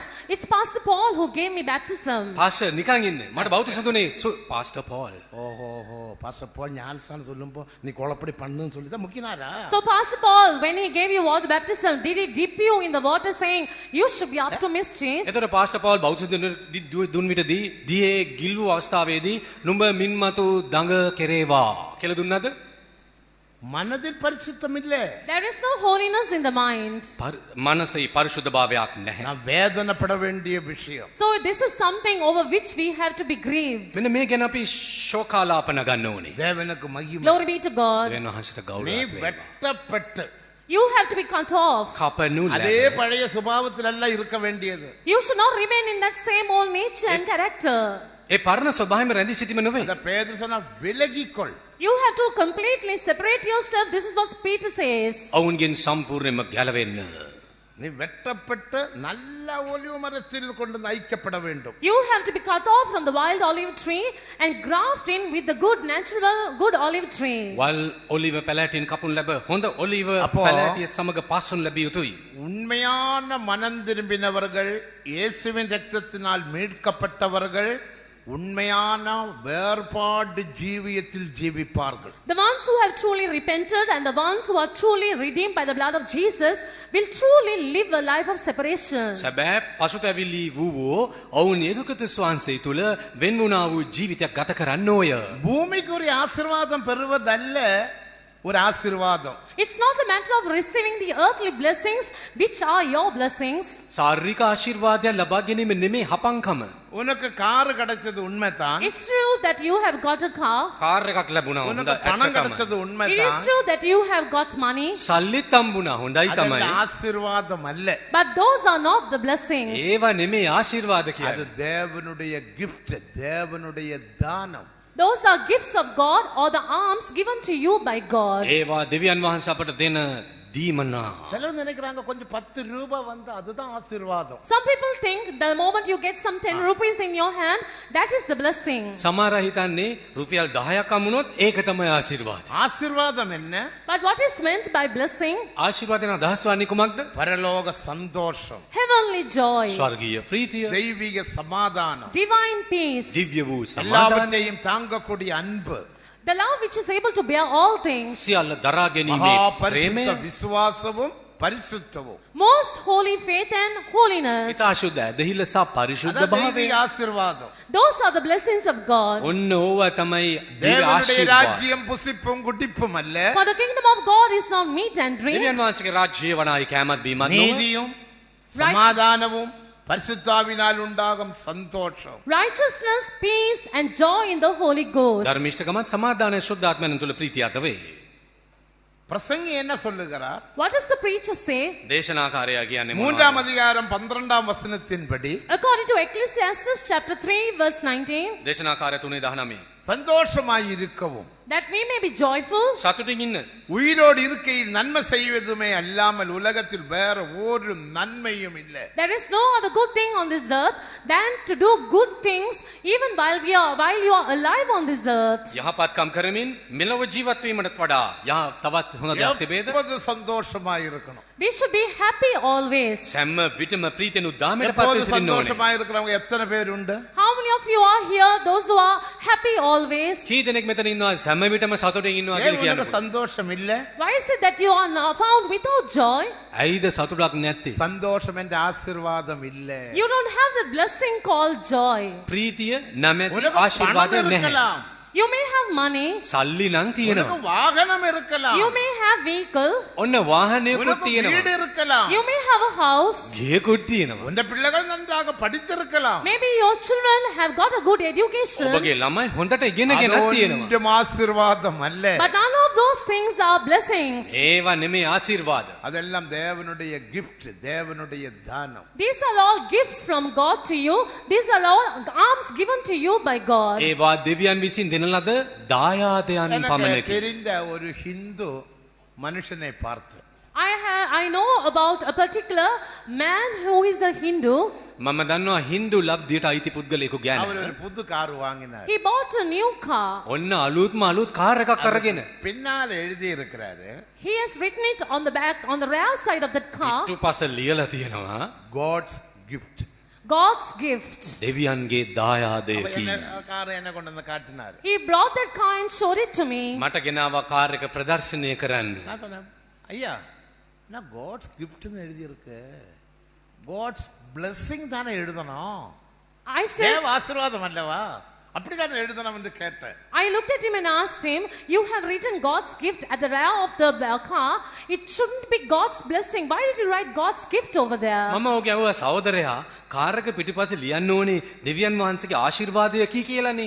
ඇයි දෙවියන් වහන්සේගේ දායාදයකි කියලා ලියලා තියෙන්නේ? ஹிந்து மனுஷன் சொன்னது பாருங்க. See what that Hindu man said. බලන්න හින්දු මිනිසයා කියපු ஐயா, දේ. ಈ கார் ஒன்றும் பிளெஸிங் அல்ல, இதெல்லாம் gift. He said, car is not a blessing, it's only a gift. Car එක ආශිර්වාදයක් නෙමෙයි. අප නම් කැට- ඒක නිකන් දායාදයක් අයියා. ටැග්ගක් විතරයි. கிஃப்ட்டுக்கும் பிளஸிங்க்கும் உள்ள வித்தியாசம் என்ன? So what is the difference between a gift and a blessing? මේ නිසා ත්‍යාගය, දායාදය සහ ආශිර්වාදය අතර තිබෙන වෙනස මොනවද? அழிந்து போகாமல் இருப்பதுதான் பிளஸிங். It's a blessing. அழிந்து போவது gift. It's a blessing which will not perish away, but the gift will perish away. විනාශ නොවන දේ ආශිර්වාදයයි. විනාශ වී යන දේ දායාදය නොහොත් ත්‍යාගයයි. 15 வருஷத்துக்கு அப்புறம் அந்த காரை பார்த்தா எப்படி இருக்கும்? After புது 15, கார் என்று சொன்ன இடத்துல ஓட்டக்கார். after 15 years, when you Yeah. look at that car, how will it be? It won't be new anymore. It will have so many defects in it. දැන් නම් අලුත් මාළු දිලිසෙන කාර් එක. අවුරුදු 15කට පස්සේ කබලක්. நான் பெங்களூர் இப்போதும் பெங்களூர் தான் இருக்கிறேன். முந்தி இருக்கும் போது I ஒரு mean- நல்ல புது ஒரு சுமோ வாங்கினேன். I am in Bangalore right now, but at the time when I was in Bangalore before, I bought a new vehicle. පෙර කාලේ මම බැංගලෝරේ සේවය කළ සමයේ අලුත් මාළුත් වාහනයක් அதை ගත්තා. எடுத்து இப்ப சென்னைக்கு வந்தேன். And in that I came to Chennai. ඒ වාහනේ තමයි චෙන්නයි කරා පැමිණියේ. ஏர்போர்ட்டுக்கு போறதுக்கு கார் ரெடியான்னு சொன்ன உடனே அது ரெடி ஆகுறது இல்ல, தள்ளணும். When I, வாங்கும் போது புதுசா இருந்து இப்ப தள்ளடா தள்ளடா தள்ளடா. when I asked him whether the car is ready to go to the airport, at the beginning, in the beginning it was so new, it worked so well, but now you have to push the car to give it a start. ගුවන් තොටුපන්න ලෑස්තිද වාහනේ රථය ලෑස්තිද කියලා ඇසුවිටදී start කළා start වෙන්නේ නැහැ. තල්ලු කරනවා තල්ලු කරනවා තල්ලු කරනවා. தேவனுக்கு மகிமை. Glory be to God. දේනවා ආචාර්ය அப்ப அது ස්තුති වේවා. blessing அது. அது blessing. Is that a blessing? ඒකද ආශිර්වාදය? gift. It's only a gift. ඒක ත්‍යාගයක්. gift ஆனது படுசாகும். Gift will become old, එය අනා. ත්‍යාගය paludu වෙනවා. ඒක blessing அது படுசாகாது. but blessing will Ipo- never become old. ආශිර්වාදය කවදාවත් පරණ වන්නේ නැහැ. ஆண்டவரே, என்ற சந்தோஷம் படசாய் விட்டது ஆண்டவரே. புதிய சந்தோஷம் தான் கேளுப்போமா? Will we say, Lord, what a joy we had in the beginning, but it has all gone, now it has become old? Will we just tell the Lord in this manner? ස්වාමිනී මගේ ප්‍රීතිය පරණ වෙලා අලුත් ප්‍රීතියක් දෙන්න කියලා කවුරු හරි යාඥා කරනවද? ஆனபடி நான் விளங்கிக் கொள்ளுங்க. So you try to understand this matter. Manavin- உலகத்திலே அவபோதகரதான். வீடும் வாசலும் பணமும் படிப்பும் எல்லாம் வெறும் gift மட்டும்தான். தேவனுடைய ஈவு. Whatever you get on this earth, whether it be the house or vehicle, property or land, these are all only gifts from God. මේ ලෝකේ තිබෙන භෞතික ආශිර්වාද ඉඳුම් හිටුම් කෑම බීම ගෙවල් දොරවල් ඉඩකඩම් මේ සියල්ල දායාදය. அப்ரஹாமின் ත්‍යාගය. குடும்பத்தில் 2 பிள்ளைகளை பார்க்கின்றோம். We see about 2 sons from the family of Abraham. ආබ්‍රහම්ගේ පවුලේ පුත්‍රයන් දෙදෙනෙකි. ஒருவன் பேர் இஸ்மவேல். One of them was Ishmael. එක්කෙනෙකුගේ නම ஒருத்தன் பேர் Ishmael. Isaac. The other one was Isaac. අනෙකා ඊසාක්. இஸ்மவேலுக்கு அப்ரஹாம் என்ன கொடுத்தா? What did Abraham give Ishmael? ඉස්මායෙල්ට දුන්නේ මොනවද ආබ්‍රහම්? அவனுக்கு gift கொடுத்தா. He gave him a gift. ඔහුට දුන්නා ත්‍යාගය. இசாக்குக்கு என்ன கொடுத்தா? What did he give Isaac? ඊසාක්ට දුන්නේ මොනවද? அப்ரஹாமினுடைய ஆசீர்வாதத்தை கொடுத்தா. He gave Abraham's blessings. ආශිර්වාදය. அப்ப நீ இஸ்மவேல இசாக்கா? So do you belong to the group of Ishmael? එතන බයිති වන්නේ ඉස්මායිල් நீ කණ්ඩායමටද? பழைய காட்டொலிவு மரத்தில் காட்டொலிவு மர சுபாவத்தில் காணப்பட்ட இஸ்மவேல் தான். If you will be found together with that vile olive tree, with the nature of the olive tree, you are an Ishmael indeed. වල් ඔලිව පැලයට සම්බන්ධ සිටියොත් ඉස්මායිල්ම තමා. ஆனா நல்ல ஒரு மரத்தை வந்தால் நீ இசாக்கு தான். But if you will come to that good olive tree, you will be found as a blessing. නමුත් ඒ හොඳ ඔලිව පැලයට බතකුන් ලැබුවත් ඔබ ඊසාක්. வேறுபாடு ஜீவியம் இல்லாததினால தான் மனதில் 100% நீ பரிசுத்தமாக ஜீவிக்க முடியாது. It's because of this fact that you don't have the life of separation in you, you're unable to live a life of holiness in your mind 100%. අද ඔබගේ මනසෙයි 100% පරිසුද්ධ ජීවිත ගත කිරීමට අසමත් වී ඇත්තේ වෙන් වුණා වූ ජීවිතයක් නොමැති නිසායි. இனி வேறுபாடு ஜீவியம் சபையில ஒரு வேறுபாடு ஜீவியம் தேவை. Even in the church, we need to have that life of separation. සභාවේ වුවද එවැනි වෙන් වුණා වූ ජීවිතයක් අවශ්‍යයි. உலகத்திலும் பாபத்திலும் இருந்து நீ வேறுபட்டு ஜீவிக்க வேண்டும். You have to separate yourself from the world and the sins. ලෝකයෙන් පාපයෙන් වෙන් වෙන්න ඕනි. சபையிலும் வேறுபாடு ஜீவியம் தேவை. Even in the church, you need to have that life of separation. සභාව තුලහිද වෙන් වුණා වූ ජීවිතයක් අවශ්‍ය කෙරේ. முதலாம் கொரிந்தியர் 5ஆம் அதிகாரம் 11ஆம் வசனத்தை நாம் வாசிக்கும் பொழுது When we read 1 Corinthians chapter 5 verse 11, එක කොරින්ති 5:11 வாசிங்க. Let's read that verse. කියවන්න.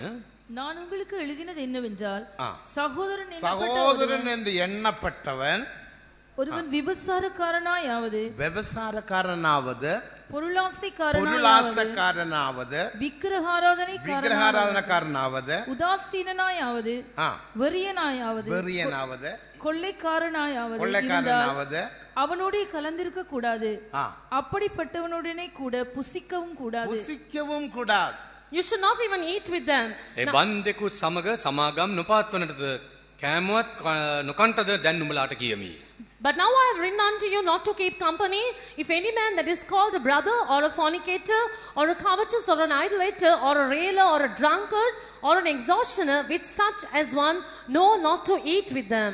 சகோதரன் என்று எண்ணப்பட்டவன் இப்படிப்பட்ட சுபாவத்திலும் இப்படிப்பட்ட ஜீவியத்திலும் காணப்பட்டால் நீ அவனை விட்டு விலகி ஜீவிக்க வேண்டும். If a man who is supposed to be known as a brother in the church, if he is found with these natures, with these sins, and you have to separate yourself from him and from his way of life. නමුත් සහෝදරකයි කියන ලද කෙනෙක් මෙබඳු පාපවල යෙදී සිටින කෙනෙක් නම් ඔහුගේ ඒ ජීවිත ඔහුගෙන් ඔබ වෙන් වී සිටිය යුතුයි. அவனோடு கூட புசிக்கவும் கூடாது, கம்யூனியனும் எடுக்க கூடாது.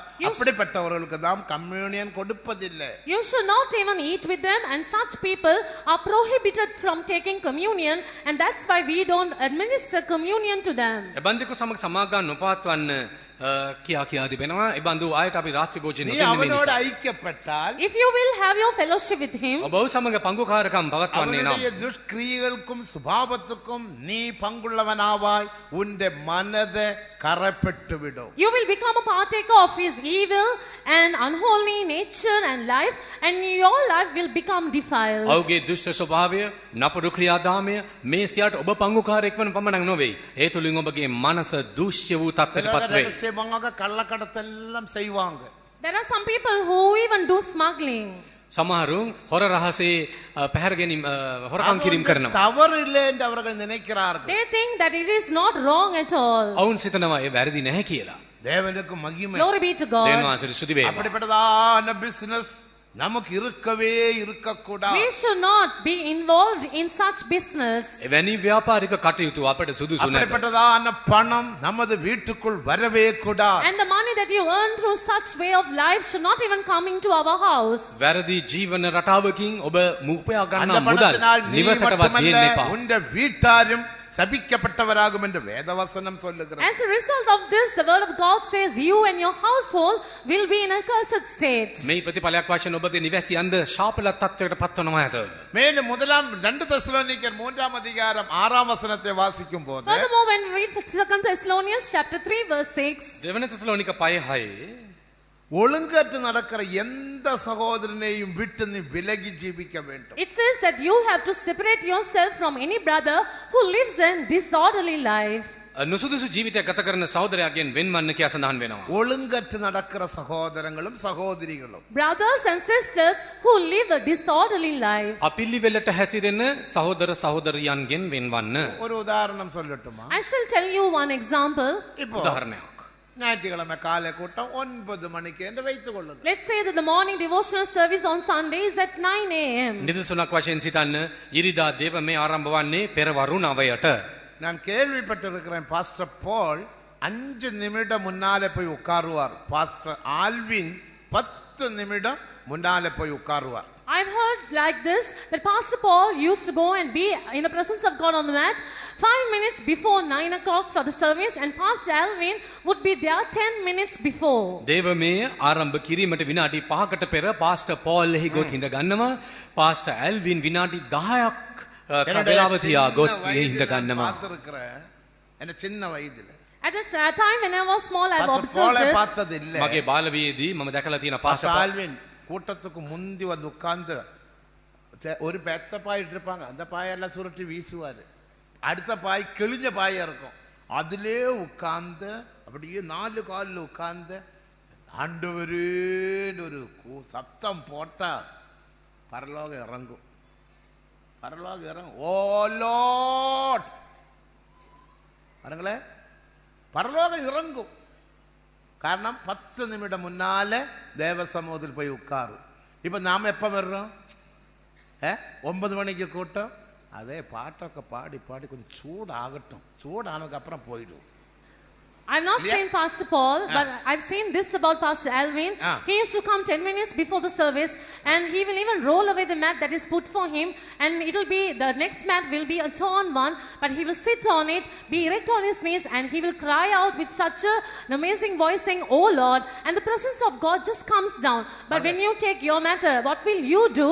You will come, after the singing is over, you will say, "Let everyone be fervent in the spirit," and this is your attitude. විනාඩි 10කට පමණ පෙර පාස්ටර් පෝල් රැස්වීම සඳහා ඔව්ගොස් තමට දමා තිබෙන ඒ පැදුර පැත්තකට තමයි ඉරිච්ච පැදුරේ දනගසා අනේ ස්වාමිනී කියලා කියද්දී ස්වර්ගයේ සිට ස්වාමින් වහන්සේගේ ආශිර්වාදය බැසෙනවා.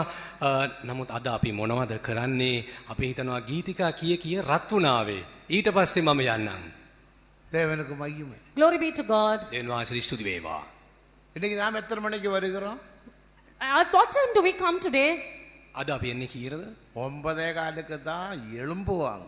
They get up from bed only at 9:15. නින්දෙන් නැගිටින්නේ 9යි කාලේ. பல்லெல்லாம் விளக்கி 2 இட்லி அடிச்சு வரும்போது 10:45 ஆகும். And after they brush their teeth and take their breakfast, it'll be 10:15 when they come for the service. දත් මැදලා උදේ කෑම කාලා එනකොට என்ன ஆசீர்வாதத்தை பெற முடியும்? So what blessing can they receive? මොන වගේ ආශිර්වාදයක්ද ஒரு බලාපොරොත්තු වෙන්න පුළුවන්? கூட்டத்தில் 5 ஊழியங்கள் உண்டு. There are 5 different ministries in Sunday a church. service 5 ministry. There are 5 ministries. සේවයන් පහක් තියෙනවා සභාවේ. முதலாவது ஜெப ஊழியம். First of all, the ministry of prayer. පළමුවෙන්ම යාඥා සේවය. இரண்டாவது பாட்டு ஊழியம். Secondly, the singing service of hymns. දෙවනුව ගීත සේවය. மூன்றாவது ஆவியில் நிரம்புகிற ஊழியம். Thirdly, the ministry of getting filled in the Spirit. තුන්වෙනුව ශුද්ධාත්මෙන් පිරෙන සේවය. அடுத்து சாட்சியின் ஊழியம். Fourthly, it's the service of giving testimonies. හතරවෙනුව සාක්ෂි அடுத்து සේවය. தூத இல்லாட்ட வசன ஊழியம். Fifthly, it's the ministry of message or ministry of sharing God's word. පහ දේශනය නොහොත් වචනේ සේවය. எல்லா அரை மணி நேரம் ஊழியங்கள் தான். These are all ministries where each ministry takes half an hour. මේවා දේව මෙහෙයකදී පැය භාගයක්. முதலில் ஜெப ஊழியம். First of all, the ministry of prayer. පළමුවෙන්ම යාඥා සේවය. எதற்காக? For what ஏன் purpose? அந்த சண்டே மார்னிங் சர்வீஸ் ஒரு அரை மணி நேரம் ஜெபிக்கிறோம்? எதற்காக? For what purpose do we pray for half an hour even as we begin the service on a Sunday morning? ඇයි දුදෑසන අපි දේව මේ ආරම්භකට පැය භාගයක් යාඥා කරන්නේ? சுத்திகரிப்புக்காக. It is for our sanctification. අප පිරිසිදු වීම සඳහා. எதுக்கு பாட்டு பாடுகிறோம்? For what reason do we sing hymns? ගීතිකා ගායනා කරන්නේ කොහොමද? சந்தோஷம் உண்டாக. That we may have joy. ප්‍රීතිය எதுக்காக වැඩි වීම ஆவியில் සඳහා. நிரம்புகிறோம்? For what purpose do we get filled in the Spirit? ශුද්ධාත්මෙන් පිරෙන්නේ මන්ද? ஆவி ஆத்ம சரீரம் உயிர்ப்பிக்கப்படும்படியாக. That our body, soul and spirit may be quickened. ආත්මය ප්‍රාණය எதுக்காக ශරීරය சாட்சி ප්‍රාණවත් சொல்லுகிறோம்? ලබන Why do we පිණිස. give සාක්ෂි testimonies? දරන්නේ ඇයිද? விசுவாசம் பலப்படும்படியாக. That we may become strong in faith. ඇදහිල්ල ශක්තිමත් වන පිණිස. அடுத்த தூது. Fifthly, the message. පස්වෙනුව எதற்காக පණිවුඩය. தூது கொடுக்கிறோம்? For what purpose do we give the message? දේශනය මොකටද?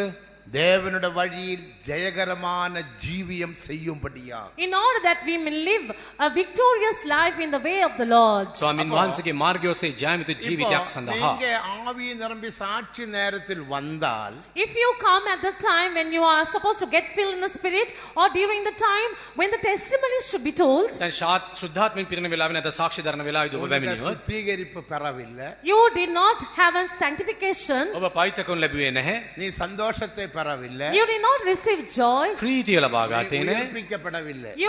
were not quickened. ප්‍රබුදනු ලැබුවේ නැහැ. பிறகு உங்க மனதில் எப்படி பரிசுத்தம் உண்டாகும்? So how then can you attain holiness in your mind? කොහොමද ඔබගේ මනසේ පරිශුද්ධභාවය ඇතිවන්නේ? நான் கூட்டத்துக்கு வந்தேன். I came for the service. රැස්වීමට ආවා. தேவனுக்கு மகிமை. Glory be to God. දේවයන් වහන්සේට ස්තුති වේවා. ஒழுங்கற்று நடக்கிற எந்த சகோதரனையும் சகோதரியையும் விட்டு நீ விலகி ஜீவிக்க வேண்டும் என்று சர்வ வல்லமையுள்ள தேவன் பிரமாணம் The தந்திருக்கிறார். Almighty God has 2 given this. தெசலோனிக்கர் 3 அதிகாரம் 6 வசனம் படித்து பாருங்க. You read 2 Thessalonians chapter 3 verse 6. As the commandment of the Almighty God, we read there that we have to separate ourselves from any brother or any sister who lives a disorderly life. දෙවන තෙසලෝනික 3 වෙනි පරිච්ඡේදය 6 වෙනි පදයේ අප කියවනවා සහෝදරනි අපෙන් ලැබුණු නියෝග ප්‍රකාරයට නොව අනියම් හැසිරෙන්නා වූ සියලු සහෝදරයන්ගෙන් වෙන්ව සිටින මෙන්.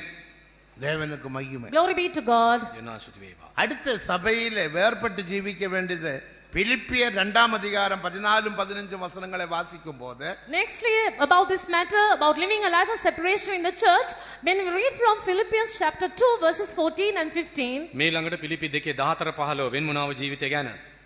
ஓடினதும் பிரயாசப்பட்டதும் வீணாகாதபடிக்கு கிறிஸ்துவின் நாளில் புகழ்ச்சி உண்டாக ஜோதிஷங்களைப் போல சுடர்களைப் போல பிரகாசிக்கிற நீங்கள் கோணலும் மாறுபாடுமான சந்ததியின் நடுவிலே குற்றமற்றவராக கண்டிக்கப்படாதவராக இருக்கும்படியாக எல்லாவற்றையும் முறுமுறுப்பில்லாமலும் தர்க்கிப்பில்லாமலும் செய்யுங்கள். Do all things without murmurings and disputings, that ye may be blameless and harmless, the sons of God, without rebuke, in the midst of a crooked and perverse nation, among whom he shines as lights in the world, holding forth the word of life, that I may rejoice in the day of Christ, that I have not run in vain, neither labored in vain. වංකවිතුවක්කාරු පරම්පරාවක් අතරේ නුඹලා නිදොස්ව අහිංසකව දෙවියන් වහන්සේගේ නිර්දෝෂ දරුවන් සිටින පිණිස කෙඳිරීන්ති විවාද නැතුව සියල්ල කරපල්ලා ඔවුන් අතරේ නුඹලා ජීවනයේ වචනේ පාමින් ආලෝකල්මෙන් ලෝකේ දක්නම கோணலும் கோர்வாடுமான காணப்படுவார்கள். There will be people in the church too who will be crooked and perverse. සභාවේ පවා වංකවිතුවක්කාර ජීවිත ගත කරන අය වලින් සමර වෙනවා. பிரசங்கம் பண்ணிக்கொண்டே இருக்கும்போது அவங்க பேசிக்கொண்டே இருக்கும். Even while the sermon is going on, there will be people who will be talking. මෙතන දේශනාව යනවා අතන හොඳටම කතාව. சிலர் கன்வென்ஷனுக்கு வருவாங்க, நல்ல கார் பார்க்கிங்கில் உட்கார்ந்து கார் மேல டாப் மேல உட்கார்ந்து 10 பைசைக்கு வேர்க்கடலையும் வாங்கி சாப்பிட்டுட்டே இருப்பாங்க. Some people, they will come for the convention but remain in their vehicles and even will buy some peanuts and be eating there outside. සමහරුන් රැස්වීම මහලාවට එනවා. නමුත් මොනවද කරන්නේ? කාර් පාක් එකකට ගිහිල්ලා වාහනේ වාඩි වෙලා කඩලා කනවා. தேவனுடைய மெசேஜுக்கு விரோதமாக குற்றி சொல்லிக்கொண்டே இருப்பாங்க. And they will also pinpoint and say so many things against God's message. ඇඟිලි දික් කරලා ඊළඟට කරන්නේ මොනවද දන්නවද? පණිවිඩයේ දේශනාවේ වැරදි හොයනවා. மனதில் பரிசுத்தம் உண்டாகும்.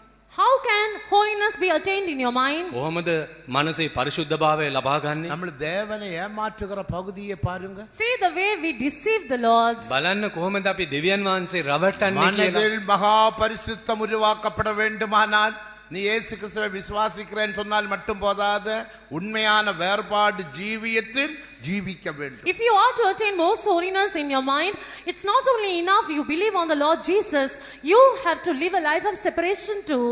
මනසෙහි අති පරිශුද්ධභාවය ලබා ගැනීම සඳහා යේසුස් ක්‍රිස්තුස් වහන්සේ කෙරෙහි අදහ ගැනීම පමණක් නොසැයි ඔබ වෙන්මුණව ජීවිත ගත කිරීමද අවශ්‍ය කෙරේ. அடுத்த உபதேசத்திலும் வேறுபட்டு ஜீவிக்கணும். Nextly, you have to live a life of separation even when it comes to the doctrines. මීළඟට ඉගෙනවීම සම්බන්ධයෙන් වෙන්වුණා වූ ජීවිතය. ரோமர் 16ஆம் அதிகாரம் 17-18 வசனங்களை வாசிக்கும் போது When we read Romans chapter 16 verses 17 and 18, රෝම 16:18 நாம் என்ன வாசிக்கிறோம்? what do we read there? මොනවද කියවන්නේ?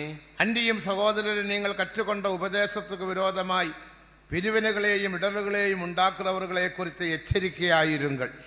Now I beseech you, எச்சரிக்கையாயிருந்து அவர்களை விட்டு விலக வேண்டும் என்று உங்களுக்கு புத்தி சொல்லுகிறேன். அப்படிப்பட்டவர்கள் நம்முடைய கர்த்தராகிய இயேசு கிறிஸ்துவுக்கு ஊழியம் செய்யாமல் தங்கள் வயிற்றுக்கு ஊழியம் செய்து நயவசனிப்பினாலும் இச்சக பேசினாலும் கபடில்லாதவர்களுடைய இருதயங்களே வஞ்சிக்கிறவர்களுமாயிருக்கிறார்கள். now I beseech you, brethren, mark them which cause divisions and offenses, contrary to the doctrine which ye have learnt, and avoid them. For they that are such serve not our Lord Jesus Christ, but their own belly, and by good words and fair speeches deceive the hearts of the simple. සහෝදරයනි, නුඹලා ඉගෙනගත් ධර්මයට විරුද්ධව ભેදයන්ද බාධාවට හේතු දේවල් උපදවන්නන් බලා ඔවුන්ගේ අහක් වෙන මෙන්න නුඹලාගෙන් ලමි. මක් නිසාද බඳු අය අපගේ ස්වාමී වූ ක්‍රිස්තුස් වහන්සේ නොව තමුන්ගේම බඩට සේවය කරමින් තමුන්ගේ සෞම්‍ය ප්‍රිය වචන වලින් අවංකවුන්ගේ සිත් මුලා කරති. அனுபடினால் அருமையான தேவஜனமே, உன்னுடைய மனதில் பூர்ண பரிசுத்தம் உருவாக்கப்பட வேண்டுமானால் முற்றிலும் வேர்பட்டு நாம் ஜீவிப்போமா. So therefore, dearly beloved, let us completely live a life of separation, that we may be able to attain holiness in our mind perfectly. අපගේ මනසෙහි අති පරිශුද්ධභාවය කරා එල්බ ගැනීම පිණිස වෙන්වෙමින් ජීවත් වේම. மரணத்தை எதுவான பாவங்களுக்கு இடம் கொடுக்காமல் தேவனுடைய விசுவாசத்துக்கு இடம் கொடுத்து நாம் ஜீவிப்போமாக. Let us not give room to any sins pertaining to death, but let us give room to the faith of God and live a life. මරණයට සම්බන්ධ කිසිම පවකට නොදී යේසුස් ක්‍රිස්තුස් වහන්සේ කෙරෙහි ඇදහිල්ලෙන් ජීවිත ගත කරමු. அதுக்கு தான் தேவன் நமக்கு ஒரு கிருபை தந்திருக்கிறார். And for this purpose the Lord has given us grace. මේ නිසා ස්වාමින් වහන්සේ අපට කරුණාවක් දී තිබෙනවා. தேவனுக்கு மகிமை. Glory be to God. දෙවියන් වහන්සේට ස්තුති වේවා. இவ்விதமான வேறுபட்டு ஜீவிக்க வேண்டுமானால் So in this manner, if we are to live a life of separation, මෙවැනි වෙන්වුණා වූ ජීවිත ගත කිරීම සඳහා உலகத்தை விட்டு வேறுபட்டு ஜீவிக்கணும். you have to separate yourself from the world. ලෝකයෙන් වෙන් වී ජීවත් වෙන්න ඕනේ. சபையிலும் வேறுபட்டு ஜீவிக்கணும். You have to live a life separation even in the church. සභාව තුලහිද වෙන්වුණා වූ ජීවිතයක්. உபதேசத்திலும் வேறுபட்டு ஜீவிக்கணும். Even in the doctrines, you have to live a life of separation. ඉගැන්වීමේ වෙන්වුණා වූ ජීවිතයක්. இது எல்லாவராலும் முடியாது. It's not which is possible by everyone. මේක හැම දිනාටම அதுக்கு පුළුවන් தான் දෙයක් නෙමෙයි. தேவன் கிருபை தந்திருக்கிறார். And therefore the Lord has given us grace. ඒ සඳහා කරුණාව දී තිබෙනවා. இதனால் தான் எபேசியர் 1 5 வசனத்தை வாசிக்கும் பொழுது According to what we read in Ephesians 1:5, එපිස 1:5 அவருக்குள் அவருடைய கிருபையின் மகிமையின் புகழ்ச்சிக்காக என்று வாசிக்கிறோம். verse 6 in English, to the praise of the glory of His grace. තමන් වහන්සේගේ කරුණාවයි මේ ප්‍රශංසාව සඳහා.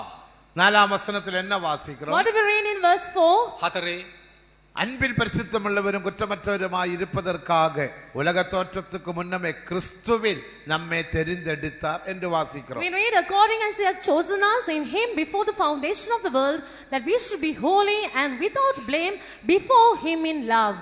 ලෝකයේ මැවිමට ප්‍රථමයෙන් ක්‍රිස්තුස් වහන්සේ තුල අප තෝරාගත් ලෙසම උන්වහන්සේ තුල ස්වර්ගීය ස්ථානවල සියලු ආත්මික ආශිර්වාදවලින් முதலாம் நாளில் சொன்னது போல As that was told unto you on the first day, පළමු දවසේ කී පරිදි அநாதி தேவன் திருத்துவ தேவன் அவர் கூடி ஒரு ஆலோசனை செய்து ஒரு தீர்மானம் எடுத்தார். the eternal God, the triune God, had a conference or a discussion together and they took a decision. සදාතනික ත්‍රිත්ව දෙවියන් වහන්සේ සාකච්ඡාවක් කොට තීරණයකට එල්ම ගත්තාලු. அவருடைய தீர்மானம் நம்மை போல மனுஷனை உண்டாக்குவோமாக. And their decision was this: let us make a man just like us. අප වාගේම මනුෂයෙකු සාදමු. அதுதான் ஆதியாகமம் 1 26 வசனத்தின்படி Therefore, according to Genesis chapter 1 verse 26, උත්පත්ති 1:26 தமது කියා சாயலாகவும் ரூபத்தின்படியும் தேவன் மனுஷனை சிருஷ்டித்தார். the Lord made man according to His image and likeness. තමන්ගේ ස්වරූපයෙන් සමානත්වය ලෙස මනුෂ්‍යයා அந்த සෑදූසේක. பாவமில்லாத ஆதாம தேவன் எங்க வைத்தார்? So where did the Lord keep this Adam who was sinless? පාප රහිත ආදම් ගිහින් තිබ්බේ කොහෙද? கிழக்கு தோட்டத்தில் வைத்தார். He kept him in the garden that was in the east. නැගෙනහිර උයනක அதுவும் ஒரு ஆழமான சத்தியத்தை And வெளிப்படுத்துகிறது. that reveals a very deep truth. ගැඹුරු සත්‍යයක් හෙළිවෙයි. அவனை பூமியில் வைக்கவில்லை, He did not keep him on this earth. පොළවේ නොවේයි, ஏதேனில் He வைக்கவில்லை, did not keep him in Eden. ඒදනේ නොවේයි, கிழக்கு தோட்டத்தில் வைத்தார். He kept him in a garden on the eastern side. නැගෙනහිර උයනක. அங்கே 3 இடங்களை நாம் பார்க்கின்றோம். We see 3 places there. තැන් 3ක් දකින්න පුළුවන්. ஒன்றே ஒரு பூமி, One is earth, පළමුව පෘථුවිය, பூமியில் ஒரு Eden, and there's an Eden on the earth, පෘථුවියේ Eden උයන, ஏதேனில் கிழக்கு ஒரு தோட்டம். and there's a garden on the east on the earth. එහි නැගෙනහිර දෙසින් இது நித்திய ராஜ்யத்துக்கு நிழலாக காணப்படுகிறது. This is a shadow for the heavenly or the eternal kingdom. සදාකාල ස්වර්ග රාජ්‍යයට මේ ඡායාවක් බඳුයි. கிழக்கு தோட்டம் என்பது When you talk about the eastern garden, නැගෙනහිර උයන යනු புதிய எருசலேம், நித்திய ராஜ்யத்திலே புதிய எருசலேம் சியோனை it வெளிப்படுத்துகிறது. reveals Zion and New Jerusalem in eternity. සදාකාලේ සියොන සහ නවරසලව පිළිඹු කරයි. ஏதேன் என்பது When you talk about Eden, ඒදන යනු புதிய வானத்தோட ஒப்பிட்டு படிக்கலாம். we can compare it to new heaven and study about it. අලුත් පොළව, பூமி என்பது When you talk about the earth, පෘථුවිය, நித்திய ராஜ்யத்திலே புதிய பூமியோட ஒப்பிட்டு we படிக்கலாம். can compare and study it, comparing it to the new earth in அப்போ, eternity. සදාකාල අලුත් පොළවට සමාන කරන්න. ஆதாமுன்ற இடம் எங்கே? So where was Adam's place? ආදම්ගේ ස්ථානය කොතැනද? அவன் பாவம் இல்லாதவன், He was sinless. පවක් නැහැ, பாவம் He செய்யாதவன், did not commit sin. පවක් කළේ නැහැ, பாவத்தை குறித்து அவனுக்கு ஒரு அறிவும் இல்லை. He had no knowledge about sin. පාපය ගැන දැනුමක් නැහැ. பாவம் என்ன என்று ஆதாமுக்கு தெரியாது. Adam did not know what sin was. පාපය කියන්නේ මොනවද කියලා அந்த දන්නේ නැහැ. ஆதாம் ஜீவித்த காலத்துக்கு பாவம் அறியாத ஒரு கால நியமம் என்று நாம் சொல்லுகிறோம். So we read that it was அறியாய்மையின் காலம். We know that it's a period of innocency, the period in which Adam lived. මේ නිසා ආදම් ජීවත් වූ සමයට අහිංසකකමේ කාලයයි කියනු ලැබේ. அவனுக்கு பாவத்தை குறித்து ஒன்றும் தெரியாது. He did not know anything about sin. පාපය ගැන කිසිම දෙයක් பிறகு அவன் දන්නේ නැහැ. வஞ்சிக்கப்பட்டான். But he got deceived. රවටනු ලැබුවා. தோட்டத்தை விட்டு வெளியே துரத்தியாச்சு. He was driven out of the garden. උයනෙන් නිරපා දමන பிறகு ලදී. கடைசி ஆதாம் வந்தான். And then the final Adam came. අන්තිම ආදම් පැමිණි கடைசி විට ஆதாம் இயேசு கிறிஸ்து. The final Adam is Lord Jesus A Christ. යේසුස් ක්‍රිස්තුස් වහන්සේ. அந்த ஒருவரால பக்தியுள்ள சந்ததி பிறக்க வேண்டும். And through him, through that one person, a godly seed should be A produced. තුලින් භක්තිවන්ත පරපුරක් බිහි වන පිණිස. அதனால ரோமர் 8 அதிகாரம் 29 வசனத்தை வாசிக்கும் பொழுது That is why when we read Romans chapter 8 verse 29, මේ නිසා රෝම 8:29 කියවදී. தீர்மானத்தின்படி அழைக்கப்பட்டவர்கள் கிறிஸ்துவின் சாயலை அணிந்து கொள்ள வேண்டும். the ones who are predestined according to the decision or who are called according to his purpose should put on the image of his son. పూర్වයෙන් නියම කරන ලැබුව අය දේව පුත්‍රයන්ගේ ස්වරූපය පැළඳගත යුතුයි. அப்போ மனதில் பூர்ண பரிசுத்தமாக்கப்பட்டவர்கள், So the- இதயத்தில் பூர்ண பரிசுத்தமாக்கப்பட்டவர்கள், சரீரத்திலும் பூர்ண பரிசுத்தமாக்கப்பட்டவர்கள் அந்த கிழக்கு தோட்டத்தில் காணப்பட வேண்டும். இராவிட்டால் புதிய எருசலேம் சீயோனில் காணப்பட வேண்டும். The ones who have attained perfection in their mind, perfection in their heart and perfection in their body should be seen in that eastern garden, or in other words they'll be found in Zion and New Jerusalem in eternity.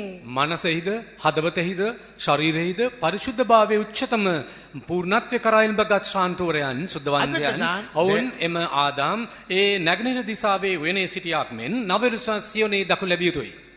அவருக்குள் கிருபையின் மகிமையின் புகழ்ச்சி என்று வாசிக்கிறோம். And about him only we read that he to the praise of the glory of his grace. අන්න ඔවුන් ගැන තමයි කියා තිබෙන්නේ උන්වහන්සේගේ ප්‍රශංසාවේ මහිමය පිණිස. இப்படி வேறுபட்டு ஜீவிக்க வேண்டுமானால் ஒரு உண்மையான கிருபை நமக்கு தேவை. If we are to live a life of separation in this manner, we need to have that grace. මේ බඳු වෙන්මුණව ජීවිත ගත කිරීම සඳහා ඒ බඳු අනුග්‍රහයක් அப்போ අවශ්‍යයි. கிருபை என்ன?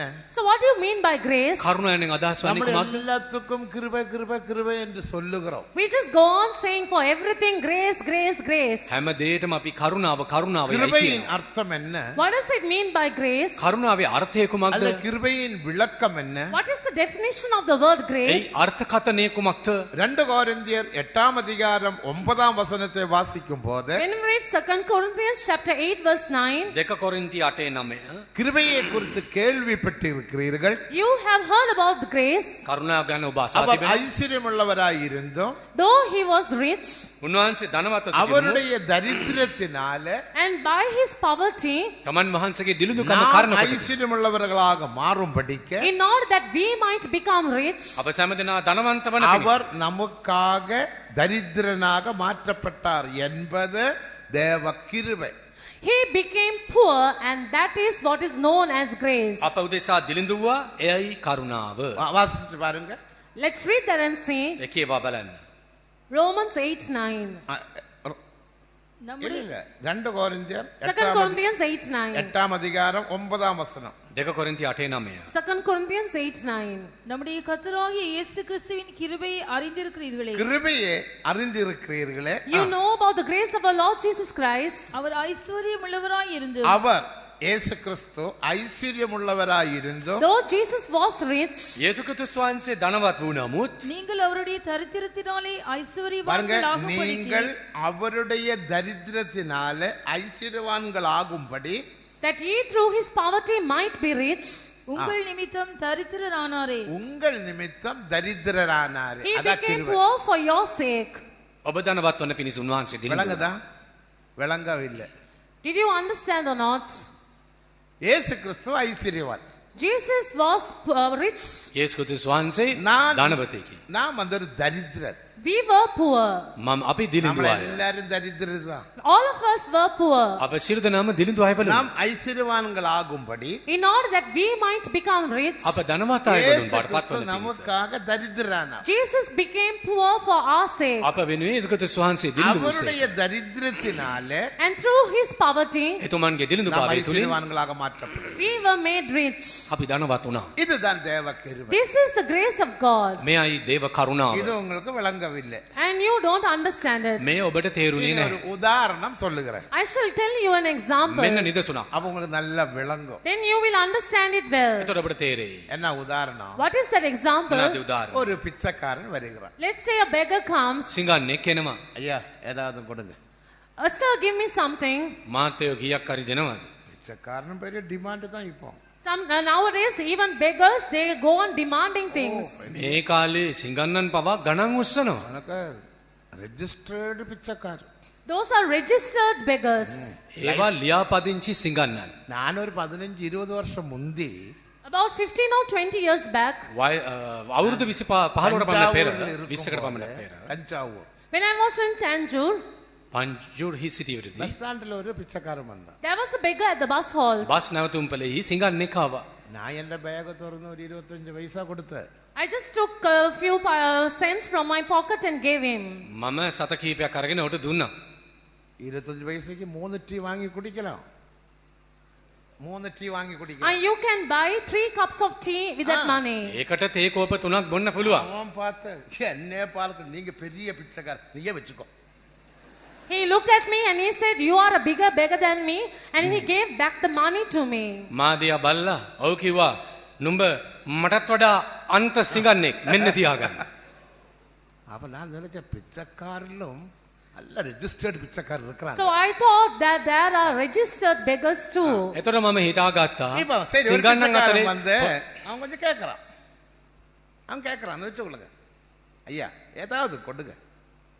The beggar comes and says, "Give me something." සිඟන්නෙක් ඇවිල්ලා කියනවා කීයක් හරි දෙන්න. 50 ரூபாய் கொடுத்து வந்து வெச்சுக்கொள்ளுங்க. So let's say I give him 50 rupees. රුපියල් 50ක් දෙනවා. அவன் தொழுதுட்டே போய்டும். He'll go on worshipping me and go on. වැඳ වැඳ යනවා. அவன் நம்மள தம்புரானேன்னு கூப்பிடுவான். He will call me sir and he will praise me so much. මහත්තයෝ කීක වඳිනවා. அதோட முடிஞ்சு போச்சு. And with that it's over. එතනින් කතාව අවසానයි. பின்னே அவன் பிச்சை எடுத்துட்டே ஜீவிப்பான். He will go on begging all throughout his lifetime. ඊට පස්සේ යන යන තැන සිඟමන් ඉල්ලමින් ජීවත් වෙනවා. அவன் ஐஸ்வர்யவானாக மாறவில்லை. He does not become rich. කවදාවත් ධනවතෙක් වෙන්නේ නැහැ. அப்போ நீங்கள் 50 ரூபாய் கொடுத்தது கிருபை அல்ல. So the fact that you gave him 50 rupees is not grace. ඔබ රුපියල් 50ක් දුන්නා කරුණාව නෙමෙයි. அதன் பெயர் தான் இரக்கம். That is known as showing mercy. ඒ තමයි අනුකම්පාව. ஒரு இரக்கம். You just show mercy. ඒ අනුකම්පාව. பழைய ஏற்பாட்டில் கிருபை இல்லை. In the Old Testament you don't find grace. පරණ ගිවිසුමේ කරුණාව கிருபை නෙමෙයි. என்று எழுதப்பட்டு இருக்கிறது. It's written grace. කරුණාවයි කියා තිබෙනවා. கிருபையை குறித்து பாடி இருக்கிறார்கள். They have sung about grace. කරුණාව ගැන ගායනා කරනවා. 136ஆம் சங்கீதம் பூரா கிருபையை குறித்து பாடுகிற ஒரு சங்கீதம் தான். When you take Psalm 36, the entire psalm is a psalm sung about grace of God. ගීතාවල 136 පුරාම සඳහන් වන්නේ දේව කරුණාව ගැනයි. தமிழ் பைபிளில் கிருபை என்று எழுதினாலும் மற்ற மலையாளம் ஆங்கிலத்தில் எல்லாம் அது தயவு என்று எழுதப்பட்டு இருக்கிறது. Though in Tamil it's written as grace, but when it comes to Malayalam and English translation, it's written as mercy. Sinhala බයිබලයේ කරුණාවයයි සඳහන් වන නමුත් මලයාලම් බයිබලයේ සහ ඉංග්‍රීසි බයිබලයේ අනුකම්පාව නොත් දයාව යන වචනේ සඳහන් වේ. அவர் கிருபை என்றும் உள்ளது என்று தமிழில் சொன்னாலும் கூட அது தயவு ஒரு கருணை தான். Though in the Tamil translations it says the Lord is good, his grace endureth forever, but in others, so many other translation it says his mercy endureth forever. Sinhala බයිබලයේ දෙවියන් වහන්සේ කරුණා සදාකරන පවතින සඳහන් නමුත් අනිකුත් සමහර ஆசரிப்பு கூடாரத்தை பார்க்கும் பொழுது And when you see about the tabernacle, මණ්ඩපය ගැන කරුණ අධ්‍යයනය කරද්දී மகா பரிசுத்த ஸ்தலத்தில் உடன்படிக்கை பெட்டியை பார்க்கின்றோம். we read about the Ark of the Covenant in the most holy ඉතා ශුද්ධ ඇදහිල්ලේ place. ගිවිසුම් පෙට්ටිය ගැන அதற்கு සඳහන්. ஒரு மோடி உண்டு. அந்த பேரு கிருபாசனம் என்று தமிழில் சொன்னாலும் கூட ஆங்கிலத்தில் மேட்சி சீட் தான் எழுதி இருக்கு. In the கிருபையின் ஆசனம். on top of the Ark of the Covenant there was a lid. In the Tamil translations it says the mercy grace, but in according to the English translation it says mercy seat. කරුණාසනයට වැස්මක් තිබුණා. ඒ කරුණාසනයට කියන්නේ සිංහල බයිබලයේ කරුණාසනය නමුත් ඉංග්‍රීසි බයිබලයේ සඳහන් වන්නේ දයාසනය කියලායි. அப்ப அதன் அர்த்தம் பழைய ஏற்பாட்டில் எல்லாருக்கும் இரக்கமும் கருணையும் தயவும் தான் காணப்பட்டது. So in the Old Testament we see only mercy, kindness, compassion. පරණ ගිවිසුම බලන්න දයාව අනුකම්පාව වැනි දේවල් තමයි සම්බ වුනේ. கிருபை இல்லை. It's not grace that you see there. කරුණාවක් එන්නේ. கிருபை எப்போது வெளிப்பட்டது? When was grace revealed? කරුණා ඉදිරිය වුණේ කොයි අවස්ථාවේදී? யோவான் எழுதின சுவிசேஷம் 1ஆம் அதிகாரம் 14ஆம் வசனத்தை வாசிக்கும் பொழுது When we read the Gospel of St. John, chapter 1, verse 14, යෝහන්නගේ 14 කියවා බලද්දී இயேசு கிறிஸ்துவானவர் கிருபையும் சத்தியமும் நிறைந்தவராய் நமக்குள் வாசம் பண்ணினார். we read that the Lord Jesus came and dwelt among us, full of grace and truth. යෝහන්නගේ 14 කියා තිබෙනවා යේසු ක්‍රිස්තුස් වහන්සේ කරුණාවෙන් සත්‍යෙන්ද පූර්ණව අප අතරේ වාසය කළා. இயேசு கிறிஸ்து உலகத்தில் வெளிப்பட்ட போது When Jesus revealed himself to this on this earth, යේසු ක්‍රිස්තුස් වහන්සේ මේ පිට තමන් கிருபையும் හෙළිදරව් කළද්දී சத்தியமும் வெளிப்பட்டது. even grace and truth were revealed. කරුණාව සත්‍ය හෙළිදරව් කරන ලදී. புதிய ஏற்பாட்டில் தான் கிருபை. In the New Testament only you see grace. අලුත් ගිවිසුමේ இந்த කරුණාවයි. கிருபை எதற்காக? For what purpose have we got this grace? මේ කරුණාව කුමක් සඳහාද? அவருக்குள் கிருபையின் மகிமையின் புகழ்ச்சிக்காக. To the praise and the glory and his grace. උන්වහන්සේගේ ගෞරවය ප්‍රශංසාව සඳහා. அப்ப கிருபை என்ன? So what do you mean by grace? කරුණාව යනු කුමක්ද? தரித்திரனை ஐஸ்வர்யவானாக மாற்றுவது. It's something which makes a beggar, a man who's poor, as rich. ඒ සිඟන්නා ධනවක බවට පරිවර්තනය කිරීමයි. அந்த பிச்சைக்காரனை பார்த்து நான் சொல்லுகிறேன், Now I look at that beggar and tell him, දැන් මේ හිඟන්නා දිහා බලා මම කියනවා எனக்கு கொஞ்சம் சொத்து இருக்கு. I have some property, some wealth. මට ඉඩකඩම් තියෙනවා, அதெல்லாம் ධනයක් තියෙනවා. உனக்கு எழுதி தர்றேன். I shall write them all, make you as the owner of all that wealth. මාගේ සියලු ධනය වස්තුව எனக்கு ඔබටම ලියන්න මම ලැහැස්ති. நல்ல வண்டி ஹோண்டா சிட்டி இருக்கு, அது உனக்கு தரேன். I've got a vehicle, a very good vehicle, I shall give that to you. මට ලස්සන රථයක් තියෙනවා, ඒකත් ඔබේ නමට ලියන්න ලැහැස්ති. எனக்கு பேங்க்ல ஒரு 50 லட்சம் கிடக்குது, அது உனக்கு தரேன். I have a deposit of 50 lakhs in the bank, I shall give that too to you. බැංකු ගිණුමේ ලක්ෂ 80ක් තියෙනවා, ඒකත් ලියන්නම්කෝ. என்ற சொத்தெல்லாம் எழுதி கொடுக்கிறேன். So I give all my property, give him the ownership to all those property to him. මා සතු සියලු වස්තුව ඔහුගේ නමට ලියවා හරවන්නෙමි. வாகனத்தை I கொடுக்கிறேன். give my vehicle to him. මගේ වාහනය ඔහුට දෙමි. பேங்க்ல பணமும் கொடுத்து. I give him the money that's in the bank to him. බැංකුවේ මුදල්ද ඔහුට அப்படி දෙමි. செய்தா இன்று முதல் அவன் ஐஸ்வர்யவானாக மாறிவிட்டான். And with all that he becomes rich. මේ සියල්ල අරගෙන ඔහු දැන් පොහොසතෙක්. எந்த சொத்து போய்விட்டது? I have lost, my wealth is gone now. හැබැයි මගේ ධනය මට எந்த අහිමි காரும் වුණා. போய்விட்டது. I have lost all my property. මගේ කාර් එක ගියා. deposit போய்விட்டது. I have even lost my money. මගේ සල්ලි ගියා. அப்ப நான் தரித்திரனாயிட்டேன், Now I have become a beggar. දැන් මම හිඟන්නේ. அவன் ஐஸ்வர்யவானாயிட்டான். He has become rich. ඔහු පොහොසතෙක්. என் தரித்திரத்தினால Through my poverty, මගේ දිලිඳුභාවය நீ තුලින් ஐஸ்வர்யவானாக மாறிவிட்டாய். you have become a rich man. ඔබ ධනවන්තයෙකු බවට පත් වුණා. அதுதான் கிருபை. That is known as grace. මේ හුදෙක්ම කරුණාව. கிருபையை குறித்து கேள்விப்பட்டு இருக்கிறீர்கள். You have heard about grace. දැන් ඔබ කරුණා ගැන අසා ඇත්තේය. அவர் ஐஸ்வர்யமுள்ளவராய் இருந்தும் And though he was rich, උන්වහන්සේ ධනවන්ත වුණා. அவருடைய தரித்திரத்தினால through his poverty, තමන්ගේ දිලිඳුභාවය තුලින් தரித்திரன் ஐஸ்வர்யவானாய் மாற்றப்படுவதே கிருபை. the rich man, poor man becoming rich, that is the grace of God. හිඟන්නා ධනවතා වීම දේව කරුණාවයි. அப்படி நான் செய்தால் அதுதான் கிருபை. If I shall do that, that is grace. එහෙම කරනවා නම් ඒක තමයි இப்படி කරුණාව. கிருபையை பாராட்டினது இயேசு கிறிஸ்து தேவன் மட்டும்தான். It is on the Lord Jesus Christ who showed that grace. ඒ කරුණාව ගැන එළිදරව් කළේ அதான், යේසුස් වහන්සේය. அவருக்குள் கிருபையும் In him the grace, එතුමන් තුල කරුණා, இயேசு கிறிஸ்துவுக்குள் கிருபை. the grace in the Lord Jesus Christ. යේසුස් ක්‍රිස්තුස් වහන්සේ තුල කරුණා, அந்த கிருபையினால And through that grace, එහෙම කරුණාව நாம் තුලින් ஐஸ்வர்யவான்களாக மாற்றப்படுகிறோம். we are made rich. අපි ධනවත් කරනු ලබනවා. அதனால தான் பரிசுத்த பேதுரு சொல்லும் போது That is why when St. Peter talks about it, එම නිසායි පේතුස් ඒ පිළිබඳව කතා කරද්දී 2 பேதுரு 3ஆம் அதிகாரம் 18ஆம் வசனத்தின்படி according to 2 Peter chapter 3 verse 18, දෙවන පේතුස් 3:18 அவரை அறிகிறதான அறிவிலும் கிருபையிலும் வளருங்கள். but grow in grace and in the knowledge of our Lord Jesus Christ. යේසුස් ක්‍රිස්තුස් වහන්සේ දැන ගැනීමෙහි இந்த கிருபையில் நாம் வளர வேண்டும். We have to grow in this grace. මෙම කරුණා තුල වර්ධනය எப்படி වෙන්න கிருபையை பெற்றுக்கொள்ள முடியும்? How can we receive this grace? කොහොමද මේ කරුණා ලබා ගන්නේ? நம்மை தாழ்த்தும் போது கிருபையை பெற்றுக்கொள்ளலாம். We can receive grace when we humble ourselves. අප යටහත් කර ගන්නා විටදී මෙම කරුණාව நம்மை ලද හැකියි. சுத்திகரிக்கும் போது கிருபையை We பெற்றுக்கொள்ளலாம். can receive the grace of God when we sanctify ourselves. ශුද්ධ පවිත්‍ර කර ගන්නා විටදී කරුණා ලබා நாம் ගනිමු. ஸ்தோத்திரம் செய்யும் போது கிருபையை பெற்றுக்கொள்ளலாம். We can receive God's grace when we praise Him. දෙවියන් වහන්සේට ස්තුති කරද්දී කරුණාව වැඩි වෙනවා. பயந்து ஜீவிப்பதினால கிருபை When we பெற்றுக்கொள்ளலாம். fear the Lord and live a life, we can receive God's grace. උන්වහන්සේගේ දේවයිතෝ ජීවත් වෙද්දී කරුණා ලබා ගත හැකියි. வேர்பட்டு ஜீவிப்பதினால கிருபை பெற்றுக்கொள்ளலாம். Even by living a life of separation, you can receive God's grace. වෙන්වීමේ ජීවිත ගත කරමින් කරුණාව ලබා ගත හැකියි. அந்த கிருபையினால And through that grace, මේ කරුණාව තුලින් நீ ஐஸ்வர்யவானாக மாற்றப்படுவாய். you shall become a rich man. ඔබ ධනවතෙක් බවට පරිවර්තනය වෙනවා. அதனால தன் கிருபாசனத்தின் அண்டையில் ஓடி வா என்று பரிசுத்த பவுல் சொன்னார். எபிரேயர் 9ஆம் அதிகாரத்தில் வாசிக்கிறோம். That is why according to Hebrews 4:16, St. Paul says, come running unto the throne of mercy. හෙබ්‍රේය 4:10 අප කියනවා කරුණාසන වෙත දිව එන්න දුව එන්න. கிருபையின் சிங்காசனத்துக்கு ஓடி வாருங்கள். Come running unto the throne of mercy or grace. කරුණාසනයේ වෙතට දාසනයේ நீ වෙතට දුවගෙන එන්න. ஐஸ்வர்யவானாக மாற வேண்டும். You have to become rich. ඔබ ධනවත් විය යුතුයි. ஐஸ்வர்யவான் சொன்னால் அர்த்தம் என்ன? What does it mean by being rich? ධනවතු වීම යන අදහස් වන්නේ කුමක්ද? உலகத்தின்படி பணம் அல்ல, It's not possessing money literally. ලෞකික ප්‍රකාරයෙන් මුදල් ලබා ගැනීම නෙවෙයි. விசுவாசத்தில் ஐஸ்வர்யம், Being rich in faith. ඇදහිල්ලෙන් ධනවත් වීම. மகிமையின் ஐஸ்வர்யம், Richness in glory.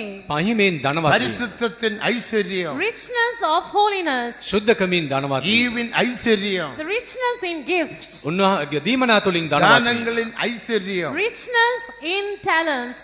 දීමනා තුලින් ටැලන්ත වලින් தெய்வீகமான ධනවත් වීම. சுபாவத்தின் ஐஸ்வர்யம். Being rich in divine nature. දිව්‍ය ස්වභාවයේ ධනවත් වීම. ஐஸ்வர்யவான்கள் மட்டும் தான் ஆலயத்தை கட்ட முடியும். It's only the ones who are rich who can build the temple. ධනවතුන්ට පමණයි දේවමාලිගාව සෑදිය சாலமோன் හැකි. தேவனுக்கு ஒரு ஆலயம் கட்டினார். Even Solomon Solomon built a temple for the Lord. සාලමුන් පවා දෙවියන් වහන්සේ වෙනුවෙන් මාලිගාවක් සෑදුවේය. BC 900 ஆண்டில் In the year BC 900, ක්‍රිස්තු පූර්ව சாலமோன் ஒரு 900 ஆலயம் கட்டினார். Solomon built a temple for the Lord. සාලමෝන් දේව මන්දිරය සෑදුවා. 375 வருடம் ஆலயம் உலகத்தில் காணப்பட்டது. That temple was seen on this earth for 375 years. වසර 375 කාලයක් එම දේව මාලිගාව ஐஸ்வர்யம் உள்ளவனுக்கு පොළොවේ மட்டும்தான் සම්භව. தேவாலயத்தை கட்ட முடியும். It's only a man who's rich who can build a temple. ධනවත් කෙනෙකුට පමණයි දේව මාලිගාව සෑදිය හැකි. இதே போல And even as this, මේ අයුරින්ම நீ விசுவாசத்தில் ஐஸ்வர்யம் உள்ளவனாக, கிருபையில் ஐஸ்வர்யம் உள்ளவனாக, பரிசுத்தத்தில் ஐஸ்வர்யம் உள்ளவனாக, மகிமையில் ஐஸ்வர்யம் உள்ளவனாக, ஈவில் ஐஸ்வர்யம் உள்ளவனாக, தானத்தில் ஐஸ்வர்யம் உள்ளவனாக இருந்தால் மட்டும்தான் தேவனுடைய ஆலயமாகவும் நித்திய ஆலயமாகவும் நீ மாற முடியும். it's only when you're rich in grace, rich in mercy, rich in the things of God like gifts and talents, you can build up, and being rich in faith and holiness, you can build your own temple and even the temple in eternity. ඇදහිල්ලෙන්ද පරිශුද්ධ භාවයෙන්ද දීමනාවලින්ද ඔබ ධනවත් වුවොත් පමණයි ඒ දේව මාලිගාව මේ ලෝකයේදී සදාකාලයේදී ඔබට සාධාගත හැකි වන්නේ. நித்திய ராஜ்யத்தில் ஒரு ஆலயம் உண்டு. There is a temple in eternity. සදාකාල ස්වර්ග රාජ්‍යයේ මාලිගාවක් තිබෙනවා. ஆலயத்துக்குள்ளே தேவனுடைய ஆலயம் மறைந்து விட்டது. And the temple of God got hidden in that temple. දේව මාලිගාව එම தேவனே මාලිගාව நமக்கு තුළ ஆலயம். And the Lord himself is the temple. ස්වාමින් වහන්සේ புதிய මාලිගාව. எருசலேம் தேவனுடைய வாசஸ்தலமாக ஆலயமாக காணப்பட்டது. New Jerusalem is seen as the habitation of God, the temple of God. නවරසලම දෙවියන් වහන්සේගේ වාසස්ථානය. தேவனில் நாம் மறைந்து விடுகிறோம். We become hidden in the Lord. දෙවියන් වහන්සේ තුළ සැඟවී அப்ப සිටිය යුතුයි. நித்திய ஆலயத்திலே நித்திய ராஜ்யத்தில் ஆலயம் நாம் தான். So we are the eternal habitation or the eternal temple of God. දෙවියන් වහන්සේගේ සදාකාල දේව அது මාලිගාව. வெளிப்படுத்தின 22ஆம் அதிகாரம் 9ஆம் வசனத்திலிருந்து கீழே வாசிக்கிறோம். That is why we read in Revelation 22 from verse 9 onwards. එල්දරා 22:9 සිට. அப்போ ஆலயமாக நீ மாற்றப்பட வேண்டுமானால் If you are to become a temple of God, දේව මාලිගාව බවට පත්වන නම් நாம் ஐஸ்வர்யவான்களாக மாற we வேண்டும். have to become rich. ධනවතුන් විය යුතුයි. அதுக்கு தான் கிருபையை பெற்று ஜீவிக்க And வேண்டும். for this purpose, we must live receiving grace. මේ නිසා කරුණා ලද යුතුයි. சபையிலும் நீ வேறுபட்டு ஜீவிக்க வேண்டுமானால் If you are to live a life of separation even in the church,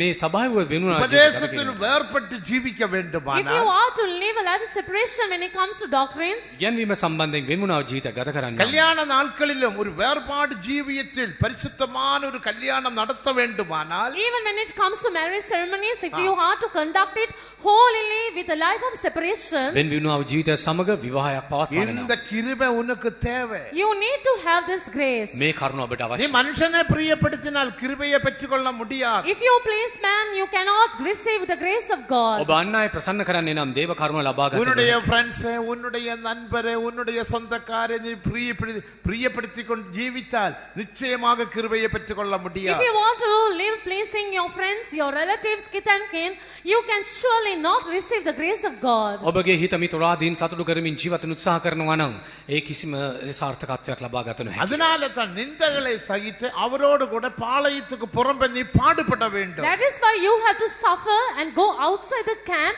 bearing the reproach. මේ නිසා ඔවුන් සමග නින්දාව දරාගෙන කඳුරුන් පිටතට යයි. வேறுபட்டு ஜீவிக்கும் போது உனக்கு நிந்தகளும் அவமானங்களும் துன்பங்களும் துயரங்களும் வரும். When we have to live for the sake of the Lord, surely there will be shame and reproach, tribulation and affliction which we might have to face. ස්වාමින් වහන්සේ වෙනුවෙන් වෙන්මුණාව ජීව ගත කරද්දී නින්දා පහසයන් තාරණ පීඩන நீ අධ්‍යයන தண்ணீரை கடக்க வேண்டும். You have to pass through the water. ඒ ජලය මැදින් යා நீ යුතුයි. அக்கினியை கடக்க You வேண்டும். have to pass through the fire. ගින්න මැදින් යා යුතුයි. நீ நதியை கடக்க வேண்டும். You have to go through the river. ගංගා පසු කළ යුතුයි. அக்கினி ஜுவாலை உனக்கு ஒன்றும் தீன்மை செய்யாது. The flames of fire will not have any effect on you. ගිනි දැල් ඔබට එරෙහිව ඇවිලෙන්නේ නැත. அதனால பாளையத்துக்கு புறம்பே அவரோடு கூட நாம் பாடுபட வேண்டும். We have to suffer going outside the camp. උන්වහන්සේ සමග කඳුරුන් පිටත දුක් විඳිය යුතුයි. அப்பொழுதுதான் மனதில் பூர்ண பரிசுத்தம் உண்டாகும். It's only then we will have that perfect holiness in our mind. එවිට පමණයි මනසෙහි නියම පරිශුද්ධ භාවය ලබා மனதில் ගන්න. பரிசுத்தம் வேண்டுமா?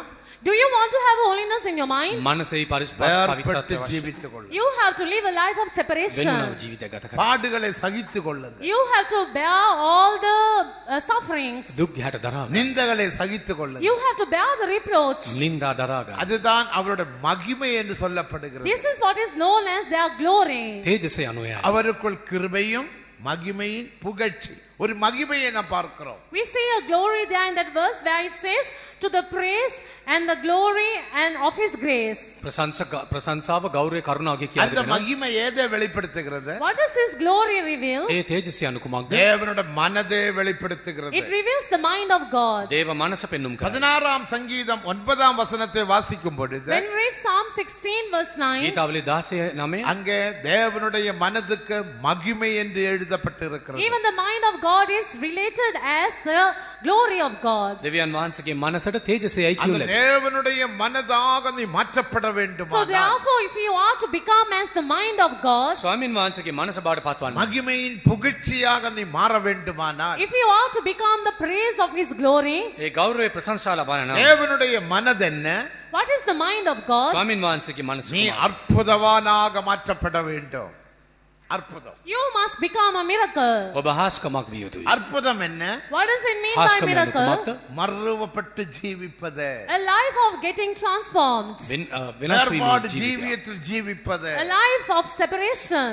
වෙන්වීමේ ජීවිතය. எல்லாரும் நிந்திக்கும் போது நீ சோர்ந்து போகாமல் அதேபடாமல் முகத்தை காயினை போல முகம் வாடாமல் ஜீவிப்பதே அற்புதம். When others will revile you and persecute you, you don't become faint-hearted, discouraged or discontented, and without changing the face like Cain, that is known as a miracle. ඔබ නින්දවල අදවලට ලක් වෙද්දී අන් අයගේ ගර්හවලට ලක් වෙද්දී ඔබගේ මුහුණ இந்த ஊழியம் කායිමෙන් නොමැලවෙන්නේ නැත්නම් 1923ஆம் ஆண்டில் இதே கொலம்போ பட்டணத்தில் ஊழியத்தை ஆரம்பித்தார். In this very city of Colombo, this mission was inaugurated in the year 1923. 1923 වන වසරේ මෙම නගරයේම මෙම සභාව ස්ථාපිත කරලා நமது காலத்தில் Now in இந்த our days, ஊழியத்தை காலால மிதித்து இல்லாதாக்கலாம். now in our days, can we trample this ministry under our feet Then and up- make it to come to naught? දැන් අපගේ දවස්වල මෙම සේවය පයින් පාගත මියකද? நீ வேறுபாடின் ஜீவியத்தில் ஜீவிக்காவிட்டால் இந்த ஊழியத்தை மெதித்து மெதித்து அழிக்கிறாய். If you don't live a life of separation, it only means that you are trampling this ministry under your feet and destroying it. ඔබ වෙන්වුණා ජීවිත ගත කරන්නේ නැත්නම් ඔබගේ මේ පයින් පාගා දමනවා. கிருபையை பெற்றுக்கொள்ளுங்க. So receive the grace of God. එම නිසා කරුණ ලබා தேவனுடைய மனது நமக்குள் நிறைவேறும்படிக்கு ஒப்புக்கொடுங்க. Let us all commit ourselves so the mind of God will be accomplished in our lives. දේව මනස අපේ ජීවිත ඉෂ්ටවන පිණිස බාර புகழ்ச்சியில் වෙන්න. காணப்படலாம். Then they will be found unto praise. එවිට ප්‍රශංසාව සඳහා අප දක්වන්න ලබනවා. தேவனுடைய மகிழ்ச்சியில் சந்தோஷத்தில் நீ காணப்படலாம். You will be found with the gladness and the joy of the Lord. ස්වාමීන් වහන්සේගේ ප්‍රීතිය සතුට සන්තෝෂය තුල என்னுடைய ලබනවා. மகன் என்னுடைய மகள் எனக்காக உலகத்தில் வேறுபட்டு ஜீவித்து கஷ்டங்கள் சோதனைகள் பலவிதமான இக்கட்டிலோடு நடந்து எனக்காக ஜீவித்தார் என்று சொல்லி தேவன் The சந்தோஷப்பட்டு Lord will be happy saying, my son, my Amen. daughter had lived a life of separation in the world and has pleased me. මගේ පුත්‍රයා මගේ දියණිය මා වෙනුවෙන් එතන ලෝකෙ වේ. දෙනවා ජීවිත ගත කරාය පවසා උන්වහන්සේ ප්‍රීති සන්තෝෂ වෙනවා. எத்தனை பேர் ஜீவிக்க ஒப்பு கொடுக்கிறீர்கள்? How many of you are going to surrender yourself to live like that? කීදෙනෙකු ඔබගේ ජීවිත උන්වහන්සේට බාර කරනවා. எத்தனை பேர் ஒப்பு கொடுக்க How many போறீர்கள்? of you are going to surrender yourself? කීදෙනෙකු උන්වහන්සේට බාර වෙන්න යනවා. அதற்காக தேவன் நம்மோடு பேசுகிறார். And for this matter, the Lord is speaking to us. මේ නිසා උන්වහන්සේ අප கிருபை பெற்றுக்கொள்ளுங்க. Receive the grace of මෙන්න God. කරුණ ලබා ගන්න. ஆண்டவரே என்னுடைய வாழ்க்கையில் பல பலவீனங்கள் வந்தது உண்டு. Lord, it's true that there are so many weaknesses in my ස්වාමීනි life. මගේ ජීවිතේ බොහෝ දුර්වලකම් என் තිබෙනවා. பலவீனங்களை மன்னியும் ஆண்டவரே. Lord, you forgive my weaknesses. ස්වාමීනි நம்ம මගේ எல்லாரும் දුර්වලකම් සමාව எழுப்பி எழுப்பி நிற்போமா? Let us all stand up. සියොද නැගිට සිටින්න. ஒரு 5 நிமிடம் For 5 minutes, let us stand நம்ம up. என்னை தாழ்த்துவோமாக. Let us all humble ourselves. ஆண்டவரே, කරගනිමු. கடந்த கால ஜீவியத்தில் என்னுடைய பகுதியில் எத்தனையோ குறைவுகள் குற்றங்கள் வந்தது உண்டு. Lord, in my day-to-day life, there were so many shortcomings and faults that I have committed. ස්වාමීනි මගේ දිනදා ජීවිතේ නොයෙකුත් දුර්වලකම් තිබෙනවා. இந்த சத்தியத்துக்கு விரோதமாக நான் பேசினேன் ஆண்டவரே. Lord, I spoke against this truth. මෙම සත්‍යයට එරෙහිව කතා කෙලෙමි ස්වාමීනි. உம்முடைய நோக்கத்துக்கு விரோதமாக நான் பேசினேன் I ஆண்டவரே. spoke against your purpose, O God. දෙවියන් වහන්සේගේ අදහසට එරෙහිව කතා කෙලෙමි. எனக்கு மன்னியும் ஆண்டவரே. Lord, you forgive me. මට කමා වූ මැනව. உம்முடைய மனதுக்கேற்றவனாக என்னை மாற்றும்படியாக இந்த பாதையில் நீர் என்னை நடத்தினீர் அப்பா. Lord, you have been leading me in this path that you may be able to accomplish your mind in me. ඔබගේ සිත මගේ ජීවිත ඉෂ්ට වන පිණිස මේ මාර්ගය ඔබ ගෙන යන ස්නේක. அதற்காக வேறுபட்டு ஜீவிக்க வேண்டும் என்று என்னோடு நீர் பேசினீரே ஆண்டவரே. And oh Lord, for this reason you speak to me that I should live a life of separation. මේ සඳහා වෙන්වුණා ජීවිත ගත කරන මිනිස මා සමග කතා කළසේක. இதோ என்னை முற்றிலுமாக ஒப்படைக்கிறேன். Behold, I commit myself fully to you. මා සම්පූර්ණයෙන්ම බාර කරමි. எனக்கு கிருபை தாரும் ஆண்டவரே. Lord, you give me your grace. මට කරුණාව දෙන්න. எனக்கு கிருபை தாரும் ஆண்டவரே. Lord, you give me your මට grace. කරුණාව දුන මැනව ස්වාමී. என்னை கைவிடாதேயும் ஆண்டவரே. Lord, you don't forsake me. මාත් නොහරින්න. நான் ஓடினதும் பிரயாசப்பட்டதும் வீணாகாத படிக்க In order that I have not run or labored in vain. මා නිෂ්පලස දුන්නු. கிறிஸ்துவின் நாளில் புகழ்ச்சி In உண்டாகும்படியாக order that I may have praise on the day of the උන්වහන්සේ coming of මේ the Lord. දවසේදී ප්‍රශංසාව. நான் இந்த மனவாட்டியாக In மாறும்படியாக order that I may become the bride of Christ. ඔබගේ මනාලී වන පිණිස. என்னோட மனதை பரிசுத்தப்படுத்தும் ஆண்டவரே. Lord, you sanctify my mind. ස්වාමීනි මගේ මනස පිරිසිදු කරන්න. என்ற மனதை பரிசுத்தப்படுத்தும் Lord, ஆண்டவரே. you sanctify my mind. මගේ සිත පිරිසිදු කරන්න. அதற்காக பாடுகளுக்கு என்னை ஒப்பு கொடுக்கிறேன். And for this reason I surrender myself for suffering. මේ සඳහා දුක් විඳිට බාර කරන්න. என்ன பாடுகள் வந்தாலும் பரவாயில்லை. Let it be any sufferings that I may have to go through. මොන දුක් විඳීමක් ආවත් நீர் කම. எனக்காக பாடுபட்டீரே அப்பா. Lord, Father, you suffered for me. මා වෙනුවෙන් දිවි පිදුසේ. என்னுடைய பரிசுத்தவான்களும் இதே வழியில் பாடுபட்டு போனாரே. Even my the saints have gone suffering through the same path. මේ මාර්ගයේ බොහෝ සුද්ධවන්තයන් ගමන් කරති. அவர் காண்பித்த மாதிரியை பின்தொடர எனக்கு ஒரு கிருபை வெளிப்படுத்தல் தரிசனம் இப்பொழுது தாரும் ஆண்டவரே. அழுது அழுது நாம் கேட்போமா? Let us all cry and ask the Lord, saying, Lord, give me your grace, your revelation, and your anointing, that I may also follow their example and go in this path. ස්වාමීනි ඔවුන්ගේ ආදර්ශ දැක මාර්ග යන පිණිස මට ආලේපයක් කරුණාවක් ශක්තියක් බලයක් දුන මැන. இதோ ஹபானாதிரா இலபலா. இதோ தேவனுடைய மகிமையினால் நிரப்பி விட்டார். Lord, the Lord has filled us with His word. සොකිය මයි උන්වහන්සේ පුරවා இதோ තිබෙනවා. ஒரு மகிமை நமது மத்தியே உலாவிக் The கொண்டிருக்கிறது. glory of the Lord is moving doing in this place? යාන්සේ මැදේ සක්මනේදී இதோ உன்னை தேவன் தொட The போகிறார். Lord is going to touch you. රත ගසන්න යනවා. என்னோட மகனே, என்னோட மகளே, உன்னை நான் உயிர்ப்பிக்க போகிறேன். Oh my son, my daughter, I am going to revive you. මාගේ පුත්‍රයා මාගේ දින ඔබ පුබුදුවන්නේ යන්නේ. ஆமென், ஆமென். அபிஷேகத்தை பெற்றுக்கொள்ளுங்கள். Receive the anointing of the Lord. ආලේපේ ලබා ගන්න. அபிஷேகத்தை பெற்றுக்கொள்ளுங்கள். Receive God's anointing. ආත්මය ලබා ගන්න. உங்கள் சரீரத்தை விட்டு கொடுங்கள். You let loose your body. ශරීරය ඉඩ දෙන්න. உயிர்ப்பிக்கும் தேவன் உங்களை உயிர்ப்பிக்கிறார். The Lord who is able to give you the life of separation is wants to revive you. ස්වාමීන් වහන්සේ ඔබ පුබුදුවනවා. ஹalleluya, ஹalleluya. கபாலா திராய் ரபரா சடனா மனா திராய் ரபலா. இதோ அபிஷேகம் வந்து விட்டது. Behold, the anointing has come down. මෙන්න ආලේපේ පැමිණ இதோ තිබෙනවා. அபிஷேகம் வந்து The விட்டது. anointing has come down. නාලේපේ පැමිණ තිබෙනවා. இதா உன்மேல் இறங்கிக் கொண்டிருக்கிறது. It is coming down upon you. ඔබ කෙරෙහි පහළ වෙනවා. ஆமென். அபிஷேகத்தை பெற்றுக்கொள்ளுங்கள், Receive the பெற்றுக்கொள்ளுங்கள். anointing of the Lord. Receive ස්වාමීන් it. වහන්සේගේ ආලේපේ ලබා ගන්න.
Manhamore,